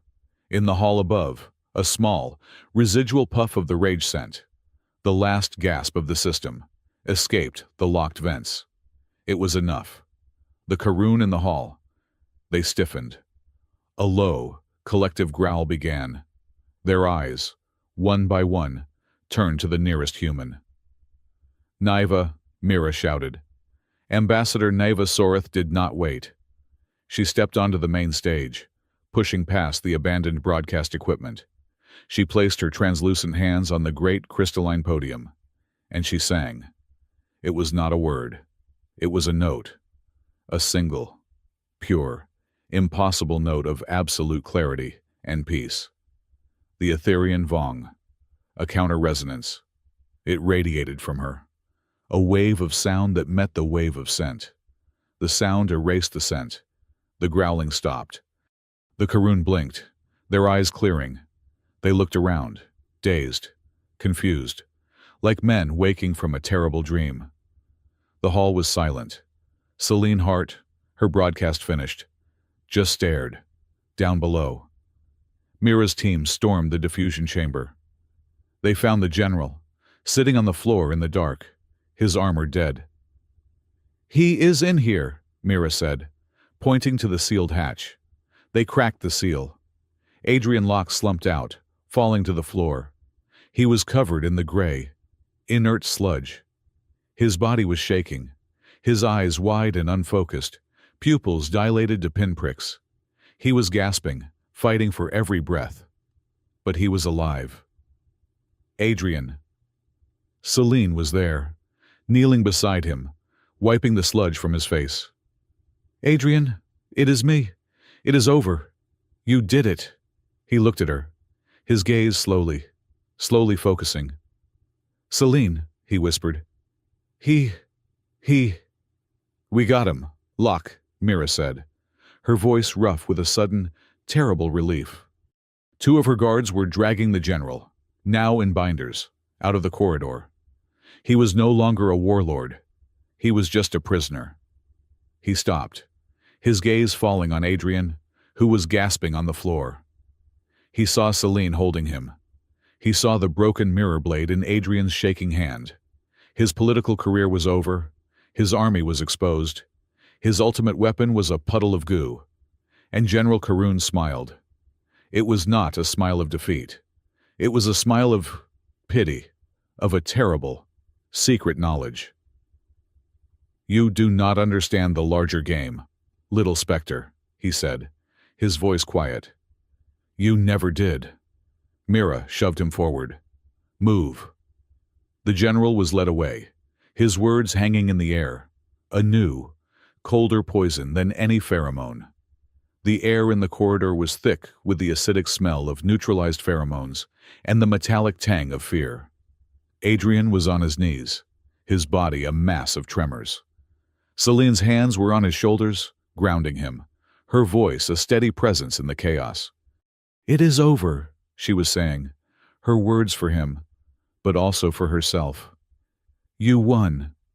I... Adrian gasped. The world swimming in gray static, the exposure to the rage scent, even for those few moments, had scraped his nervous system raw. Then, through the ringing in his ears, he heard Mirasol's voice, not in person, but over the station-wide comms, her tone sharp with a new, terrifying urgency. All security units, this is Chief Sol. We have a new threat. Red alert. The Karoon flagship, the Dominion, is venting. It is... Oh, gods. It is venting a cloud. Adrian's head snapped up. He looked at a security monitor on the wall, his Spectre-trained mind cutting through his own pain. The screen showed the view from an external sensor. The massive, brutalist form of the Karoon dreadnought hung in the void just outside the spindle's perimeter. From a dozen ports, a shimmering, oily-looking vapor was pouring into space. A vast, expanding cloud aimed directly at the station's primary air intakes. Jonah, Adrian roared into his comm, his voice a raw rasp. "What is that? Get me a reading." "I am on it, Chief." Jonah's voice was frantic. "The intakes are sucking it right in." It is. It is a pheromone. A complex one. Not a kill signal. It is. A compel signal. A command structure. It is. Oh. No. No. No. It is a coercion cloud. It is targeting Karun physiology. It is designed to trigger a protect the pack response by identifying and eliminating any non-Karun scent. The implication hit the corridor like a physical blow. "Humans," Celine breathed, her face going white. "It makes them hunt humans. It makes them hunt everyone." Neva's chiming voice cut in, suddenly present. The ambassador was standing at the end of the hall, her crystalline form rigid. "Etherians, humans, any species not of their pack, it is an instinctive override, a biological declaration of war." The first screams echoed from the grand diplomatic hall above. The residual scent had been a spark. This new cloud was a tidal wave. The Karun who had been dazed were now being given a direct, biological order. "Lock the hall!" Mira shouted over the comm. "Seal it!" "Too late, Chief," a panicked guard yelled back. They are tearing the doors down." On the monitor, Adrian watched the tactical display. Red dots, Karun were swarming blue dots, human, all over the upper levels. This was not a riot. It was a purge. General Karun, still standing in the corridor in his dead armor, watched the monitor. He was flanked by two of Mira's guards. And he was laughing. A deep, satisfied, rattling laugh. "My failure was just the prelude," he said, his voice full of a terrible glee. "The larger game. The system is correcting." The Dominion High Command was waiting. They just needed the human attack to justify the cleansing. You planned this," Celine said, her voice shaking with rage. "You planned to fail." "I planned to succeed," the general corrected. "But I also planned for human resilience. My high command does not believe in individuals. It believes in the scent. And the scent cloud will finish what my bomb could not. The spindle will be pure by morning." "Shut him up," Adrian growled, forcing himself to his feet. He leaned against the bulkhead, his body screaming, but his mind cold and clear. "Jonah, reroute the air. Vent the cloud. Now." "I cannot, Chief." Jonah's voice was strained to the breaking point. "The High Command is smart. They are not just venting the cloud. They are embedding it with a carrier signal. It is locked to the spindle's own oxygen supply. If I try to filter it, the system reads it as a life support failure and opens all the emergency vents. If I shut down the intakes, the entire station suffocates in 10 hours. It is a poison pill. Adrian, it is either the cloud or a vacuum." A new voice entered the comlink, a politician, a human member of the Spindleport Council. His voice, thin and reedy with panic. "Chief Sol, what is the meaning of this? The station is in chaos. The aliens are... They are animals. We are handling it." "Counselor," Mira said, her voice tight. "Handling it. You will do as we command. We are invoking the Emergency Separation Act, Section 4. We are venting the human population into the separation decks. Now." "What?" Mira's voice was flat. "The separation decks," the counselor repeated, his voice rising in hysteria. "The lifeboats. We can detach them from the main station. We will save our people. We will seal the decks. And then we will vent the rest of the station. The aliens. The Karun. The Etherians. It will cleanse the problem." Celine gasped. "He is talking about suffocating them. He is talking about killing millions of innocent aliens to save the human council." Adrian pushed himself off the wall. He stalked over to the comm panel, his face a mask of cold fury. He hit the broadcast switch. Counselor, he said, his voice a low growl that cut through the panic. This is Adrian Locke, the specter you were so quick to condemn. The counselor was silent.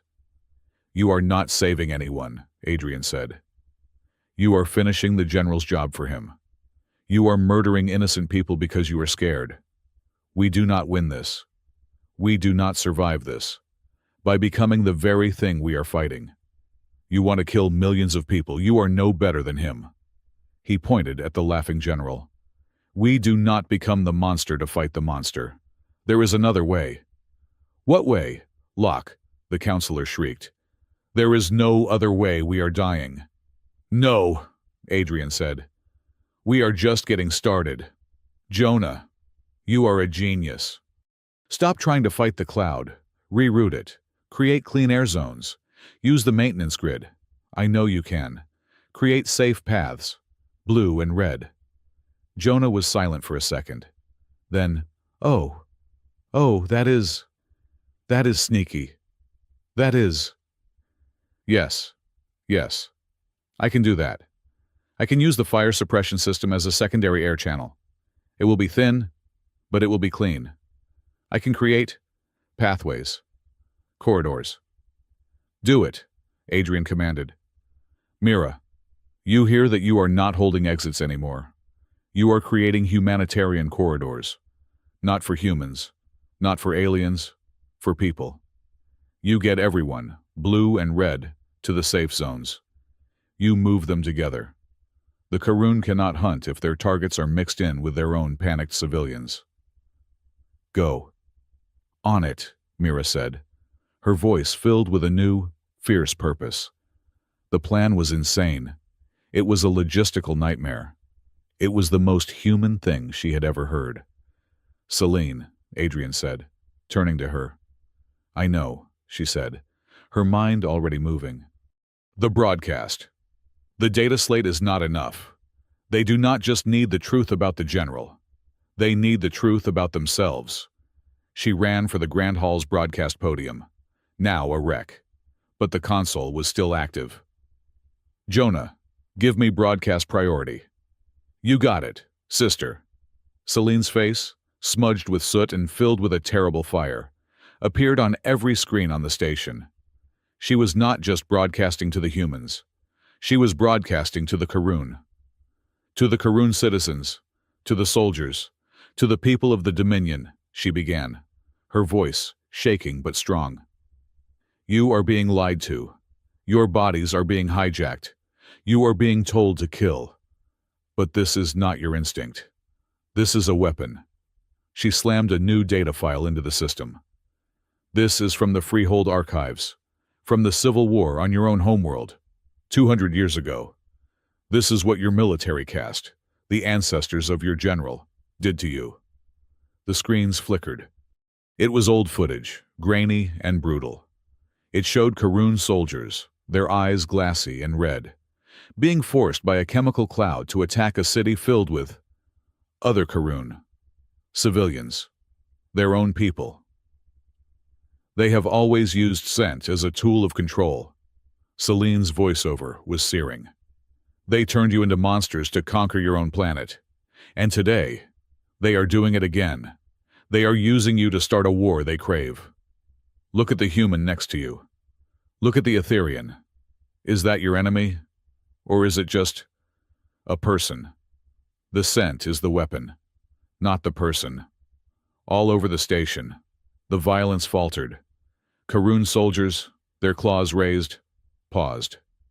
They looked at the screens. They looked at the terrified humans cowering. They looked at their own hands. A seed of doubt, a powerful, resonant question, had been planted. The killing did not stop, but it stumbled. It is not enough, Neva said, gliding to Adrian's side. The ambassador looked strained. The Vongsong had taken a toll on her. Doubt is not an antidote. The coercion cloud is still active. It is still screaming at them. We have only bought minutes. What do we do? Adrian asked. He looked at the general, who was now watching the broadcast. his smile fading, a look of genuine anger replacing it. "The cloud is a broadcast," Neva said. "A pheromonal one. We countered the general's bomb with a sound wave, an acoustic counter-resonance. We can do it again." "The Vong song," Adrian said. "You did it in the hall." "That was one room," Neva said. "To counter a station-wide broadcast, we would need a station-wide Vong. We would need the bell." "The bell. The Etherian resonance bell," she said. "It is our doomsday device. Our last resort. It is a psychoacoustic amplifier. If I, or someone, can activate it, it will send a Vong song so pure, so powerful. It will shatter the coercion signal. It will cleanse the air." "Then do it," Adrian said. "What are you waiting for?" "Because the signal is not a poison, engineer," Neva said, her voice heavy. "It is a thought, and the bell is a counter-thought. You cannot erase a signal of such power without risk. The Karun nervous system is built around scent. It is sensitive, delicate. A blast of Vong that strong. It could shatter their minds. It could kill the very people we are trying to save. It could leave thousands of them, mindless, broken. It is a terrible choice." Adrian looked at the monitor. Mira's teams were fighting a heroic, desperate battle, moving crowds. But they were losing. The cloud was too strong. The instinct was too deep. "One monster to fight another," Adrian murmured. He looked at Neva. "Is there another way?" "There is. Perhaps a threshold," Neva said. "It is not a binary choice. It is not on or off. The bell is an instrument. It can be tuned. If one could find the precise frequency, the golden threshold, one could tune it to shatter the signal, but not the mind. A note so pure it cuts the wire, but leaves the circuit intact." "Who can do that?" Adrian asked. "Who can find that note?" "It would take an instinct," Neva said, looking at him. "A soldier's intuition, a mechanic's feel for a machine, a mind that has faced a coercion signal and survived it, a mind that has been exposed, primed, and has seen the other side." He stared at her. "Me. You want me to do it. I am a musician. Engineer Locke. You are a fighter. I can show you the instrument. Only you can make it a weapon of peace. I will be exposed. Again," he said. The thought a cold dread. The pain from the bomb. He could still feel the echoes. "You will be at the heart of the sound," Neva said. "You will be exposed to the cloud and to the Vong at their apex. It may unmake you." He looked at Celine on the screen, her face a beacon of defiant truth. He looked at Mira's tactical map, a spiderweb of courage. He looked at the general, his face a mask of hate. He thought of Alara. He thought of her trembling, her mind broken by a scent, while he could only feel rage. "I will do it," he said. "This is not a human decision, counselor," Neva said into the comm, her voice full of authority. "This is an Etherian solution. Clear the path to the core resonance chamber, now." The chamber was at the very heart of the spindle, a place Adrian had never seen. It was a vast, spherical room, and in the center, hanging in a web of magnetic containment, was a single, perfect, house-sized crystal. The bell. "It is beautiful," Adrian whispered. "It is our soul," Neva said. "Place your hands on the console. I will guide you to the sound. But you must find the note." He stood at the console. He could feel the thrum of the station, and beneath it, the oily, screaming note of the coercion cloud. It was everywhere. He put his hands on the console. I am ready. Now, Neva, he said. The bell rang. It was not a sound. It was a pressure. It was a pure, absolute wave of clarity that hit his brain. And with it, the coercion cloud. The two signals met inside his head. He screamed. It was agony. It was the scent of rage and the sound of peace. At war, using his mind as the battlefield. He saw Alara's face. He saw the general. He smelled the fire and the blood. Find the note, Adrian. Neva's voice was a distant chime. He was losing. The rage was winning. It was so much stronger, so much simpler. Hate, kill, destroy. No, he gasped. He thought of Celine, of her hand on his. He thought of Jonah's manic laugh, of Mira's grim loyalty. He thought of the Karun civilians on the archive footage, their faces blank. They are not your army. They are your victims. He was not a specter. He was not a hero. He was just a mechanic. And this machine was breathing wrong. He pushed. Not with his hands. With his will. He found the screaming, oily note of the cloud. And he met it. He met it with the Vong song. He did not try to break it. He tried to tune it. He found the harmony. He found the place where the two notes canceled each other out. The golden threshold. His vision went white. The sound and the scent vanished. There was only silence. All across the station, the coercion cloud dissolved. It did not fade. It shattered. It was gone. The Karun, in the midst of a lunge, a snarl, a strike, stopped. They looked at their hands. They looked at the humans. They looked at the Etherians. They were horrified. They were ashamed. They were free. Soldiers, their faces wet with tears, dropped their weapons. Civilians, Karun civilians, reached out a tentative, scaled hand to the human they had been trying to kill a second before. The war was over. In the control room, Adrian slumped over the console, his body limp, but his breathing steady. In the corridor, General Karun watched the screens. His face no longer angry, no longer triumphant. He was impressed.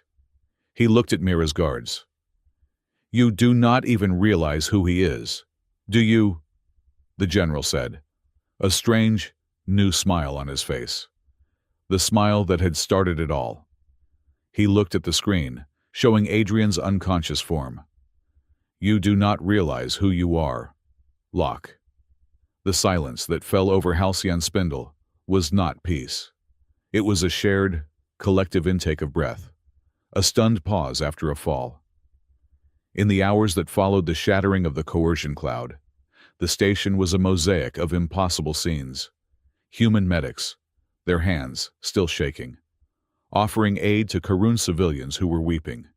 Their dark, scaled faces, slick with a shame so profound it was almost a physical scent.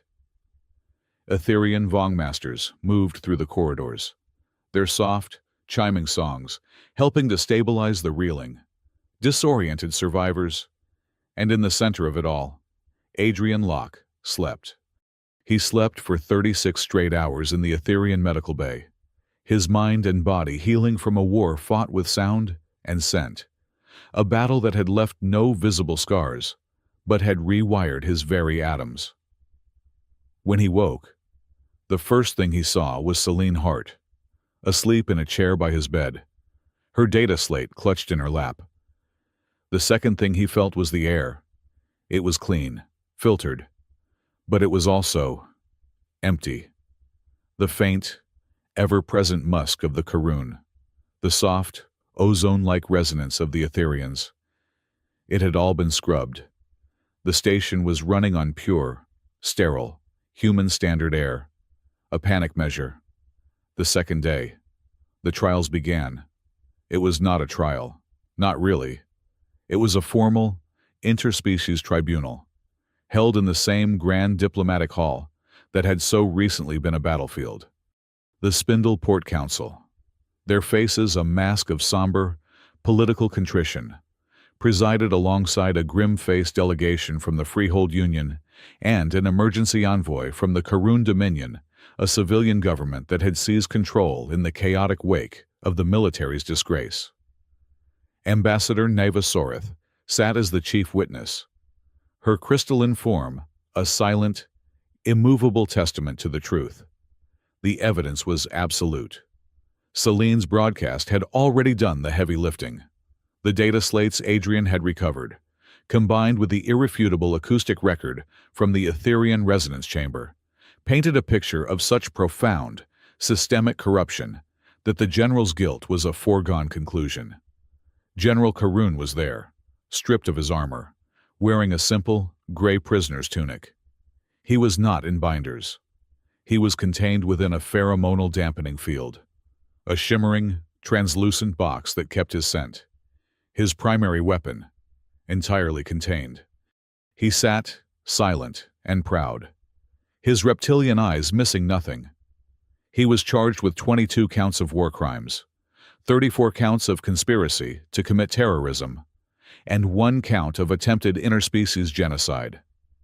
The verdant clade was exposed, its members on the Vindicator and across the Karun fleet arrested by their own, newly empowered NCOs. The entire military command structure that had supported the general was purged, arrested, or had fled. The society of the Karun Dominion, built on a delicate, ancient hierarchy of scent and loyalty, was shattered. It was a cultural apocalypse. On the 3rd day, Adrian was cleared to leave the medical bay. He felt scoured, clean, but fragile. He found his way not to his old kiosk, but to the station's primary atmospheric control center, the place he had always felt most at home. He found the entire system in chaos. Human engineers, their faces pale with fear, were refusing to work anywhere near the Karun sectors. The station's air was becoming toxic in zones, stratified. The filters, a young tech stammered, his eyes wide when he saw Adrian. "Sir, Mr. Locke, we cannot balance the mix. The Karun. They need a higher sulfur and methane content. But if we pump that in, the Human Council, they say it is a concession. They say we should just let them leave if they do not like our air." "Let them leave," Adrian said, his voice rough from disuse. "They are leaving, in droves. Not just the military, the civilians, the ones who have lived here for a generation. Look." He pointed to a monitor. It showed the main docking bay. Thousands of Karun merchants, engineers, families. Their children clutching simple toys were waiting in silent, shamed lines to be evacuated. They were seeking asylum, not with the Freehold, but with the Etherians, the only power that had shown them a neutral, clear path. "They are refugees," the tech whispered. "No," Adrian said. "They are our neighbors, and we are suffocating them." He walked to the main console. His fingers, scarred and sure, moved over the interface. He was still a mechanic. "Get me Jonah Pike," he said. Within an hour, he had his team. Jonah, who had been celebrated as a hero, immediately deferred to Adrian's quiet authority. "Chief," he said, his eyes bright. "What are we breaking?" "We are fixing," Adrian said. He assembled a team, not of just humans, but of Karun engineers who had refused to evacuate, and 2 Etherian resonance specialists. A new team, for a new problem. "The air is the problem," Adrian announced to the small, nervous group. "It is not human air. It is not Karun air. It is station air. It has to be. We are going to build a new system. A mixed atmosphere. Not sector by sector, but corridor by corridor. We are going to teach this station how to breathe together." It was a staggering feat of engineering. For 2 weeks, Adrian worked. He did not talk about the trial. He did not talk about the battle. He worked. He crawled through ducts. He recalibrated sensors. He used Etherian resonance tech to monitor airflow, and Jonah's drones to micro-adjust the mix. He taught the human engineers how to read the Karun scent sensors, not as threats, but as data. He taught the Karun engineers how to trust the human diagnostic tools. He was, as he had always been, fixing the machine. But this time, the machine was a society. Celine found him on the 21st day, on a high gantry overlooking the Nexus concourse. The air was different. It was warmer, richer, with a faint, clean mineral tang from the Etherian filters, and a deep, earthy note from the Karun scrubbers. It was complex, but it was breathable for everyone. Karun and humans were walking the same concourse. Not together. Not yet. But not apart. They were coexisting. "A mechanic," Celine said, her voice soft. She leaned on the railing beside him. "The job has perks," he said. His charming, easy smile was back. But it was different. Less a shield, more a light. "The hours are terrible, but the views are something." They stood in silence, watching the new world they had accidentally built. "I went to see him," Celine said quietly. "The general. For an interview." Adrian's hands tightened on the railing. "And he is a true believer," she said. "He believes in his scent, in his destiny. He believes you are an aberration, a broken tool that spoiled his machine." "He might be right," Adrian said. "No," she said, turning to him. "He is not. I came to talk to you about that. Actually, I was rereading your old mission file, the one on Alara, the one he leaked." "Celine," he warned. "No, listen," she said, her reporter's instinct sharp. "He blamed you for the failure. He said you were a rogue. But the data from the Vindicator, the contracts, the troop movements, I cross-referenced them. Adrian, that or education camp from your past. It was not just a camp. It was a verdant clade pheromone lab. The scientist you were sent to extract, he was not a victim. He was the creator of the coercion scent."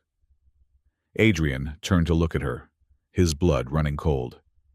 "What?" "It was a setup, from the beginning," Celine said, her voice gentle but firm. "Your own command. They sold you out. They wanted the coercion scent for themselves. They leaked your mission to the general. A trade. They got the scientist. The general got you. He got to test his new terror scent, and he got to eliminate the one Spectre unit he could not predict. You. And Alara." The gantry seemed to tilt under his feet. The old guilt. The one he had carried like a second spine. It was a lie. He was not a failure who had survived. He was a target who had lived. "The revenge," he whispered, his voice hoarse. "All this time, I thought I wanted him to pay. For Alara." "He will pay," Celine said. "He is going to be transferred to a maximum security freehold prison tomorrow. He will spend the rest of his life in a scent-proof box. That is justice." Adrian looked out at the concourse, at the mingled species breathing the same air. "Revenge," he said, testing the word. It tasted like ash. "I wanted to burn him. I wanted what I felt in that chamber, that rage. I wanted him to feel it." "Revenge is a fire that warms your hands for a moment," he said, the words coming to him, slow and clear. "But justice is a hearth. It is a place the whole house can get warm. It is this." He motioned to the station. Celine smiled, a true, bright smile. "That is a good line. Can I use that?" "It is all yours," he said, smiling back. "Good," she said. Because I am going to need it. I am not taking the promotion. What, the Freehold Central Hub? The big anchor desk Celine? That is your dream. It was, she said. But I found a better story. I am staying. For another cycle, at least. I am writing a series. A long-form piece. About us, she said. About this. A station on the edge. A new society. I am calling it When Two Lungs Learn to Breathe Together. He laughed. A real, unforced laugh. That is terrible. That is a terrible title.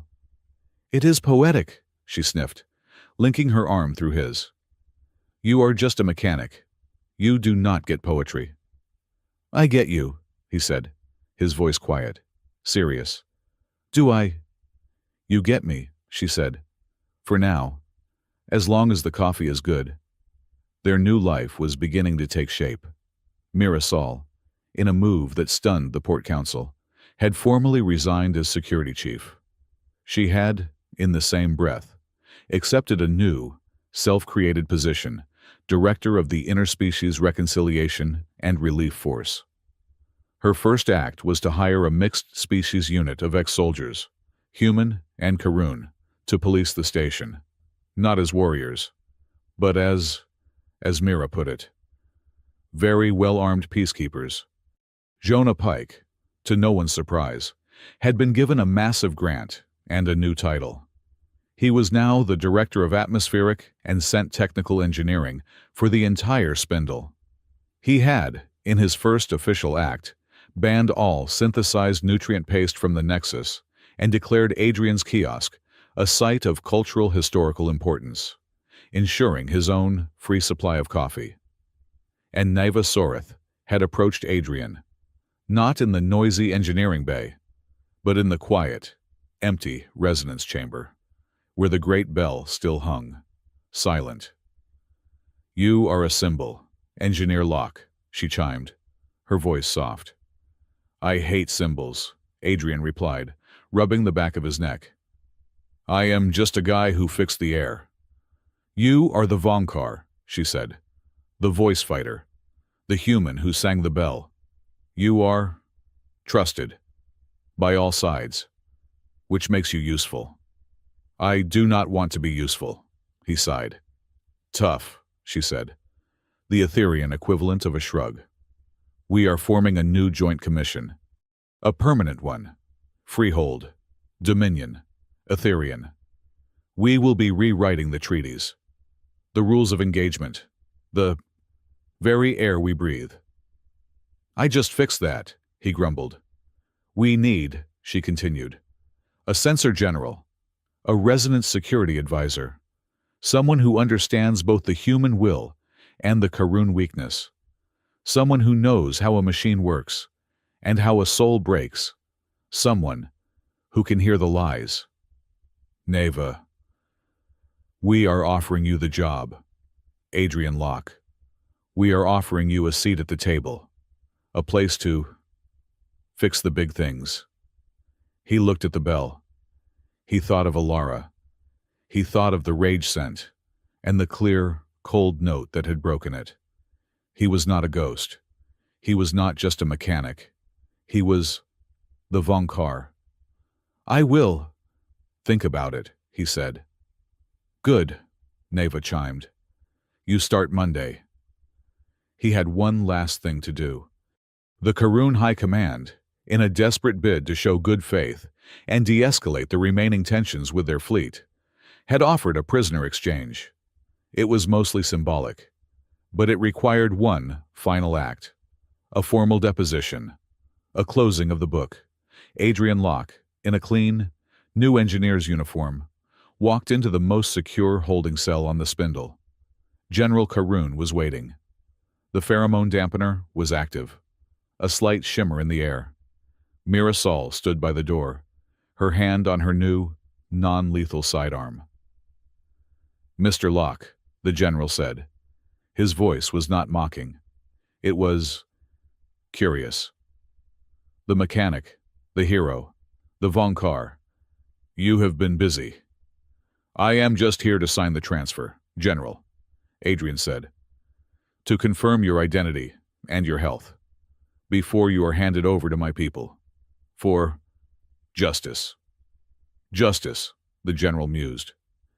Your human word for a tidy cage. You have taken everything from me. My command. My life's work. My scent. You did that, Adrian said, his voice flat. You built the machine. You set the timer.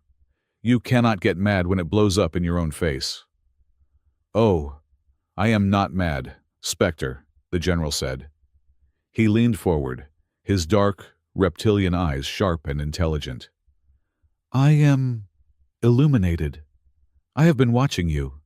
From the moment you walked into that garden, the way you fixed the air, the way you fought, the way you tuned the bell. What do you want, General? Adrian asked. I want to understand, the general said. I have studied your files. The old ones. The ones from that day. The day you lost her. My scent strike. The one you claimed did not work on you. It was a failure. My greatest failure. It should have broken you. It broke all of you. But you kept fighting. You just got angry. I was, Adrian said.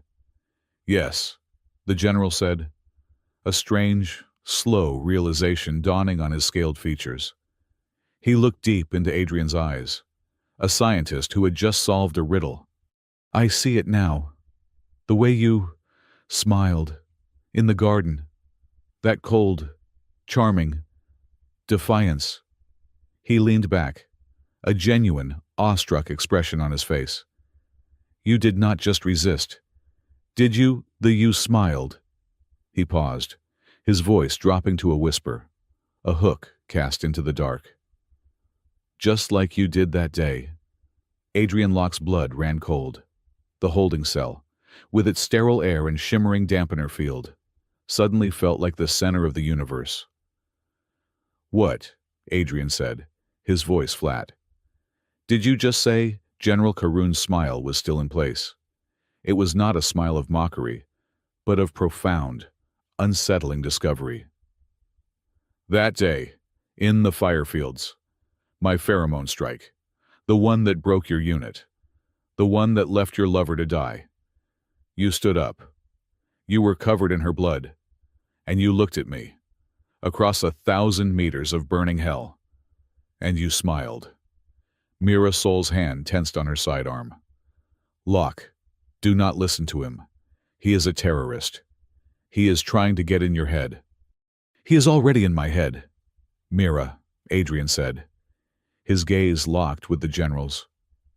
I was not smiling. That was not me. Oh, but it was, the general said, his voice dropping to a confidential, almost intimate whisper. It was the most human thing I have ever seen, an act of pure, irrational, biological defiance. It was you, and it was a failure. My failure. I have spent years trying to understand that moment.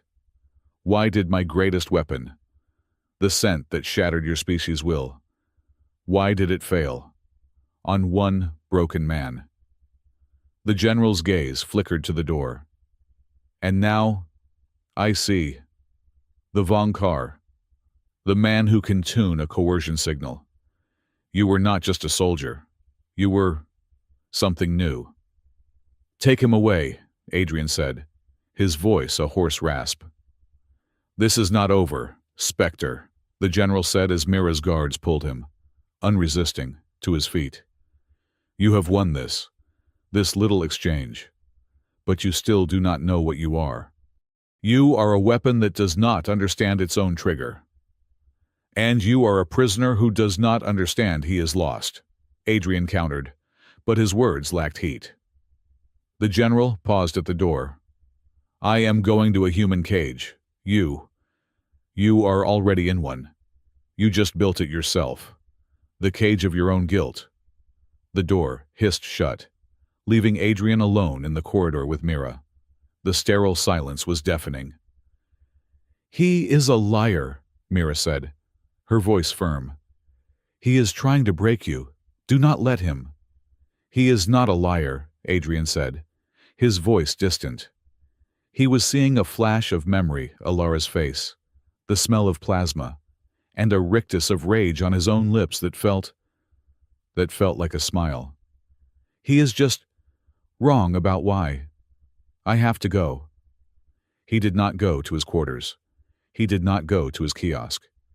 He went to the Etherian resonance chamber, the place where the station's new heart, the great bell, hung in its silent, magnetic web. He found Neva Soreth there, as he knew he would. She was not meditating. She was waiting.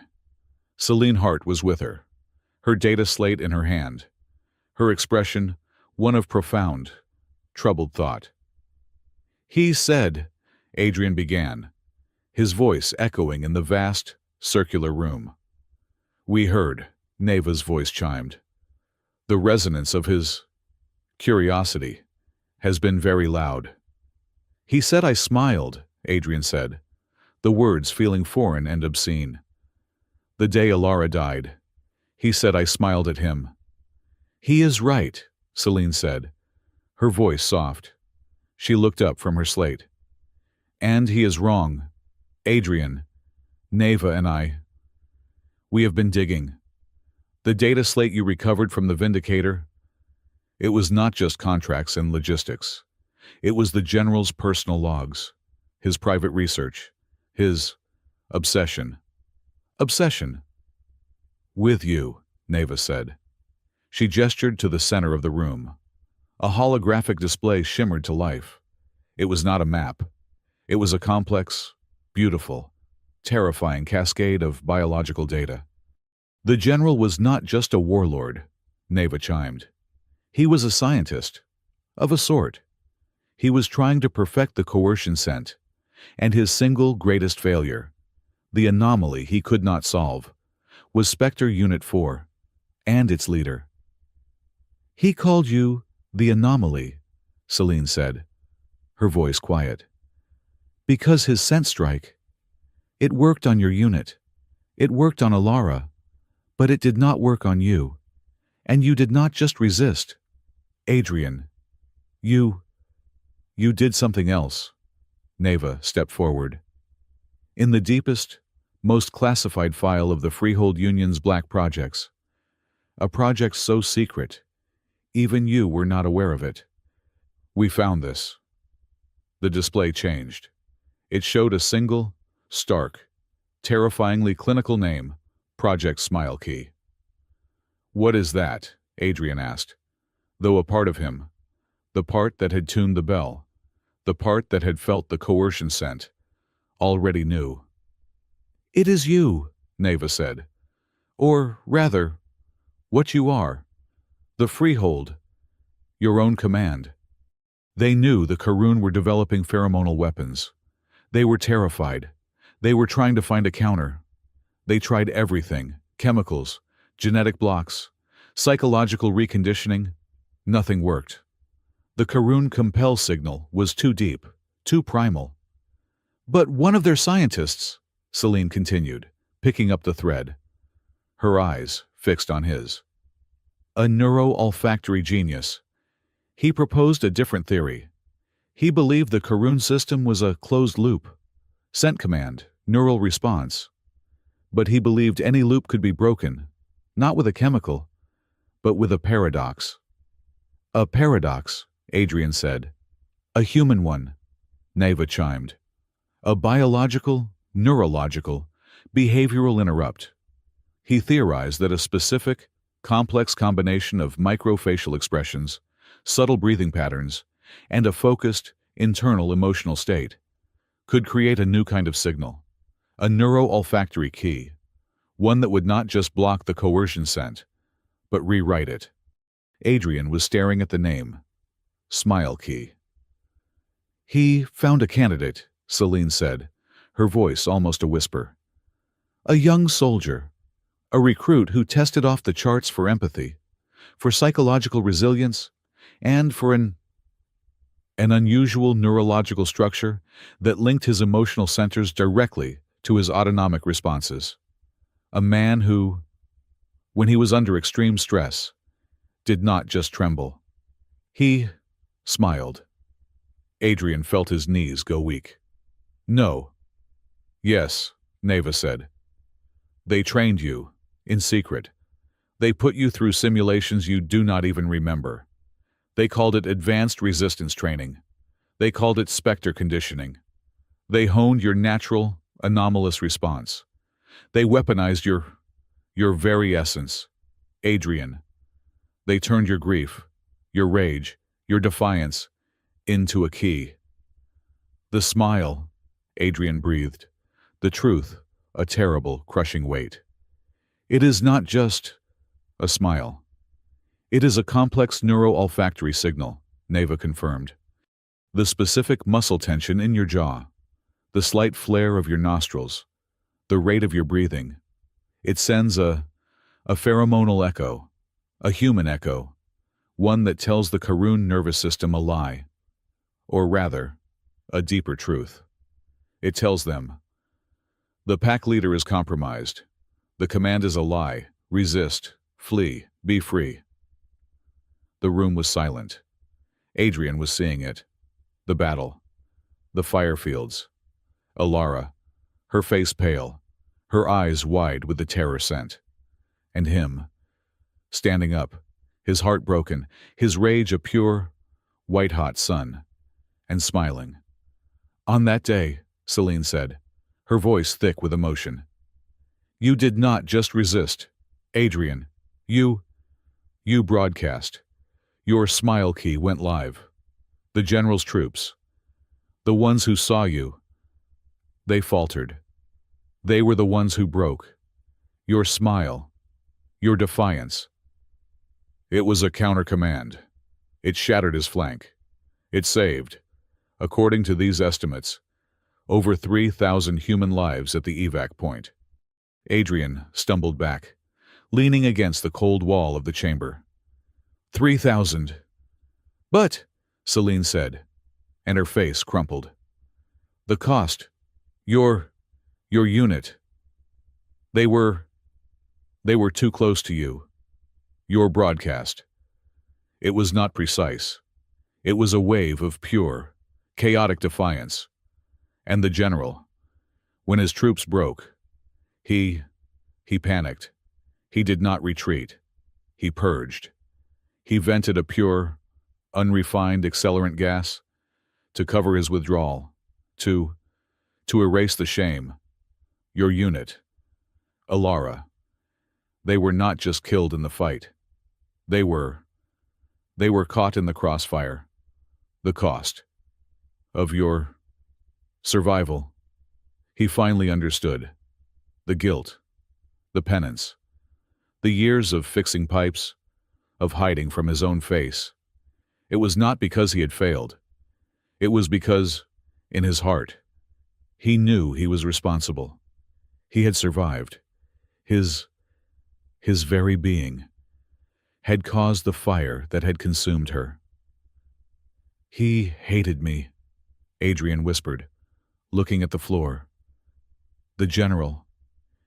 It was not just war.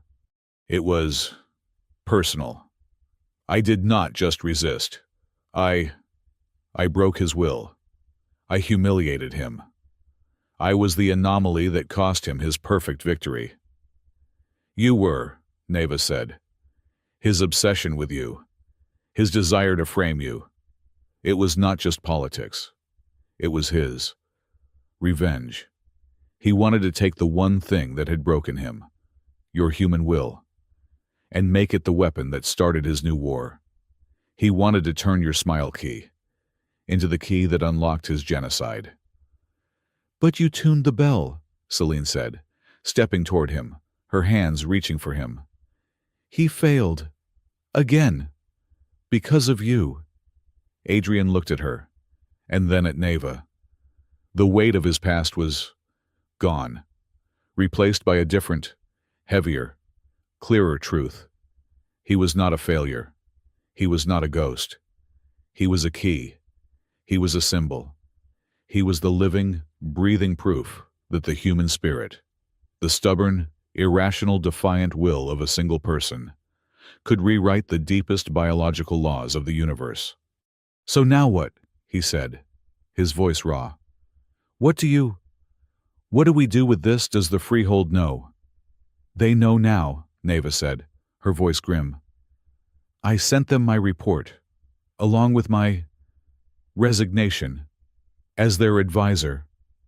They see you, Adrian Locke, as their new, greatest weapon, a man who can walk onto a Karun dreadnought and end a war with a smile."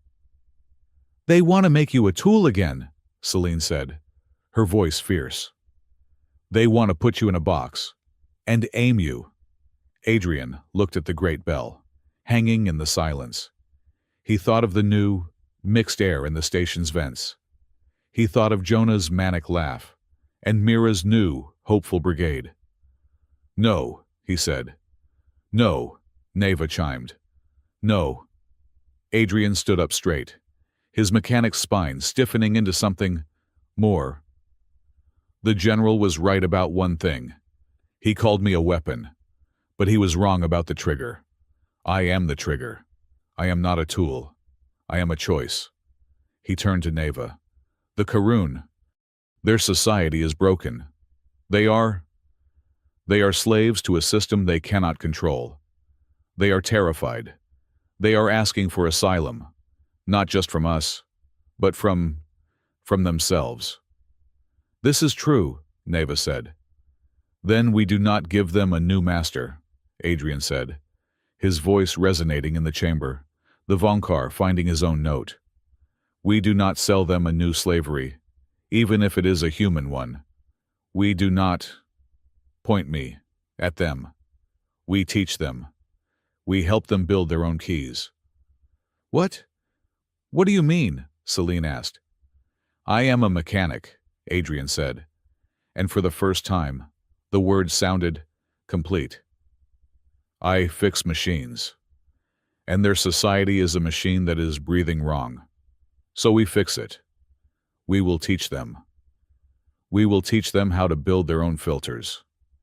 Not just for the air, for their minds. We will teach them how to hear the Vong, how to find their own resonance, how to build their own conscience." "You are refusing," Neva said, a faint chime of amusement in her voice. "You are refusing to be a god."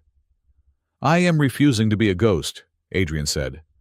"I am a mechanic, and I have a lot of work to do." The extradition was the next day. It was quiet, unceremonious. General Karun was led in his gray tunic, the pheromone dampener field humming, onto a freehold military transport. Adrian was there, not as a soldier, not as a victim. He was just a witness. The general stopped in front of him. The field between them shimmered. "So," the general said, "the mechanic. They tell me you have refused your godhood, that you will not be the Freehold's new weapon. How human of you. How foolish." "It is a start," Adrian said. "They will come for this power, you know," the general said, his voice low.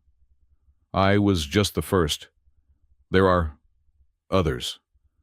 Others who crave the power of the scent, the power of control. They will come. And you will be alone, with your morals." Adrian looked at the general, a man so brilliant, so powerful, and so utterly lost. He felt a moment, not of pity, but of a profound, sad clarity. "Let them come," Adrian Locke said. "We will have coffee, and a conscience, and we will be ready for them." The general stared at him for a long moment, searching for the lie. for the weakness. He found none. He turned and walked up the ramp, a prisoner of his own. Broken machine. The transport lifted. The airlock hissed shut. The war was, finally, over. That night, Adrian stood on a high balcony, one that overlooked the great, central void of the spindle. The stars, visible through the canopy, were sharp and cold. The air was warm. It was the new air, the complex, rich, shared air. Celine came up behind him, slipping her hand into his. "It is breathable," she said, leaning her head on his shoulder. "It is a start," he said. "A conscience and coffee," she murmured, smiling into his uniform. "That was a good line." "I have my moments," he said. "You do," she said. She looked up, her face serious in the starlight. "So, the new job, resident security advisor. Sounds impressive. Sounds boring." "The meetings will be terrible," he agreed. "But the other thing," she said. "The thing we talked about. The teaching." "The academy," he said. The word feeling right. "The Academy of Respiration and Resonance. For interspecies engineers. For anyone who wants to learn how to breathe free." "I like that," she said. I think I will have a lot to write about." He turned, facing her, his hands finding her waist. "You will," he said. "We both will." He leaned in, and the kiss was not the desperate, frantic kiss of the garden. It was slow. It was sure. It was a promise. It tasted of coffee, and of a shared, breathable future. Far below them, in the heart of the station, in the Etherian resonance chamber, Niva Soreth stood before the great bell. She reached out one slender, crystalline finger, and she gently plucked a single, invisible, energetic string. A note, soft and clear, resonated through the station's metal. A note of such pure, quiet harmony that if you listened closely, it sounded almost like a laugh. On the balcony, Adrian Locke heard it. He felt it in his bones. He pulled back, looked into Celine's eyes, and he smiled. It was not the smile key. It was not a weapon. It was not a defense. It was just a smile. A new one. A real one. It was a beginning.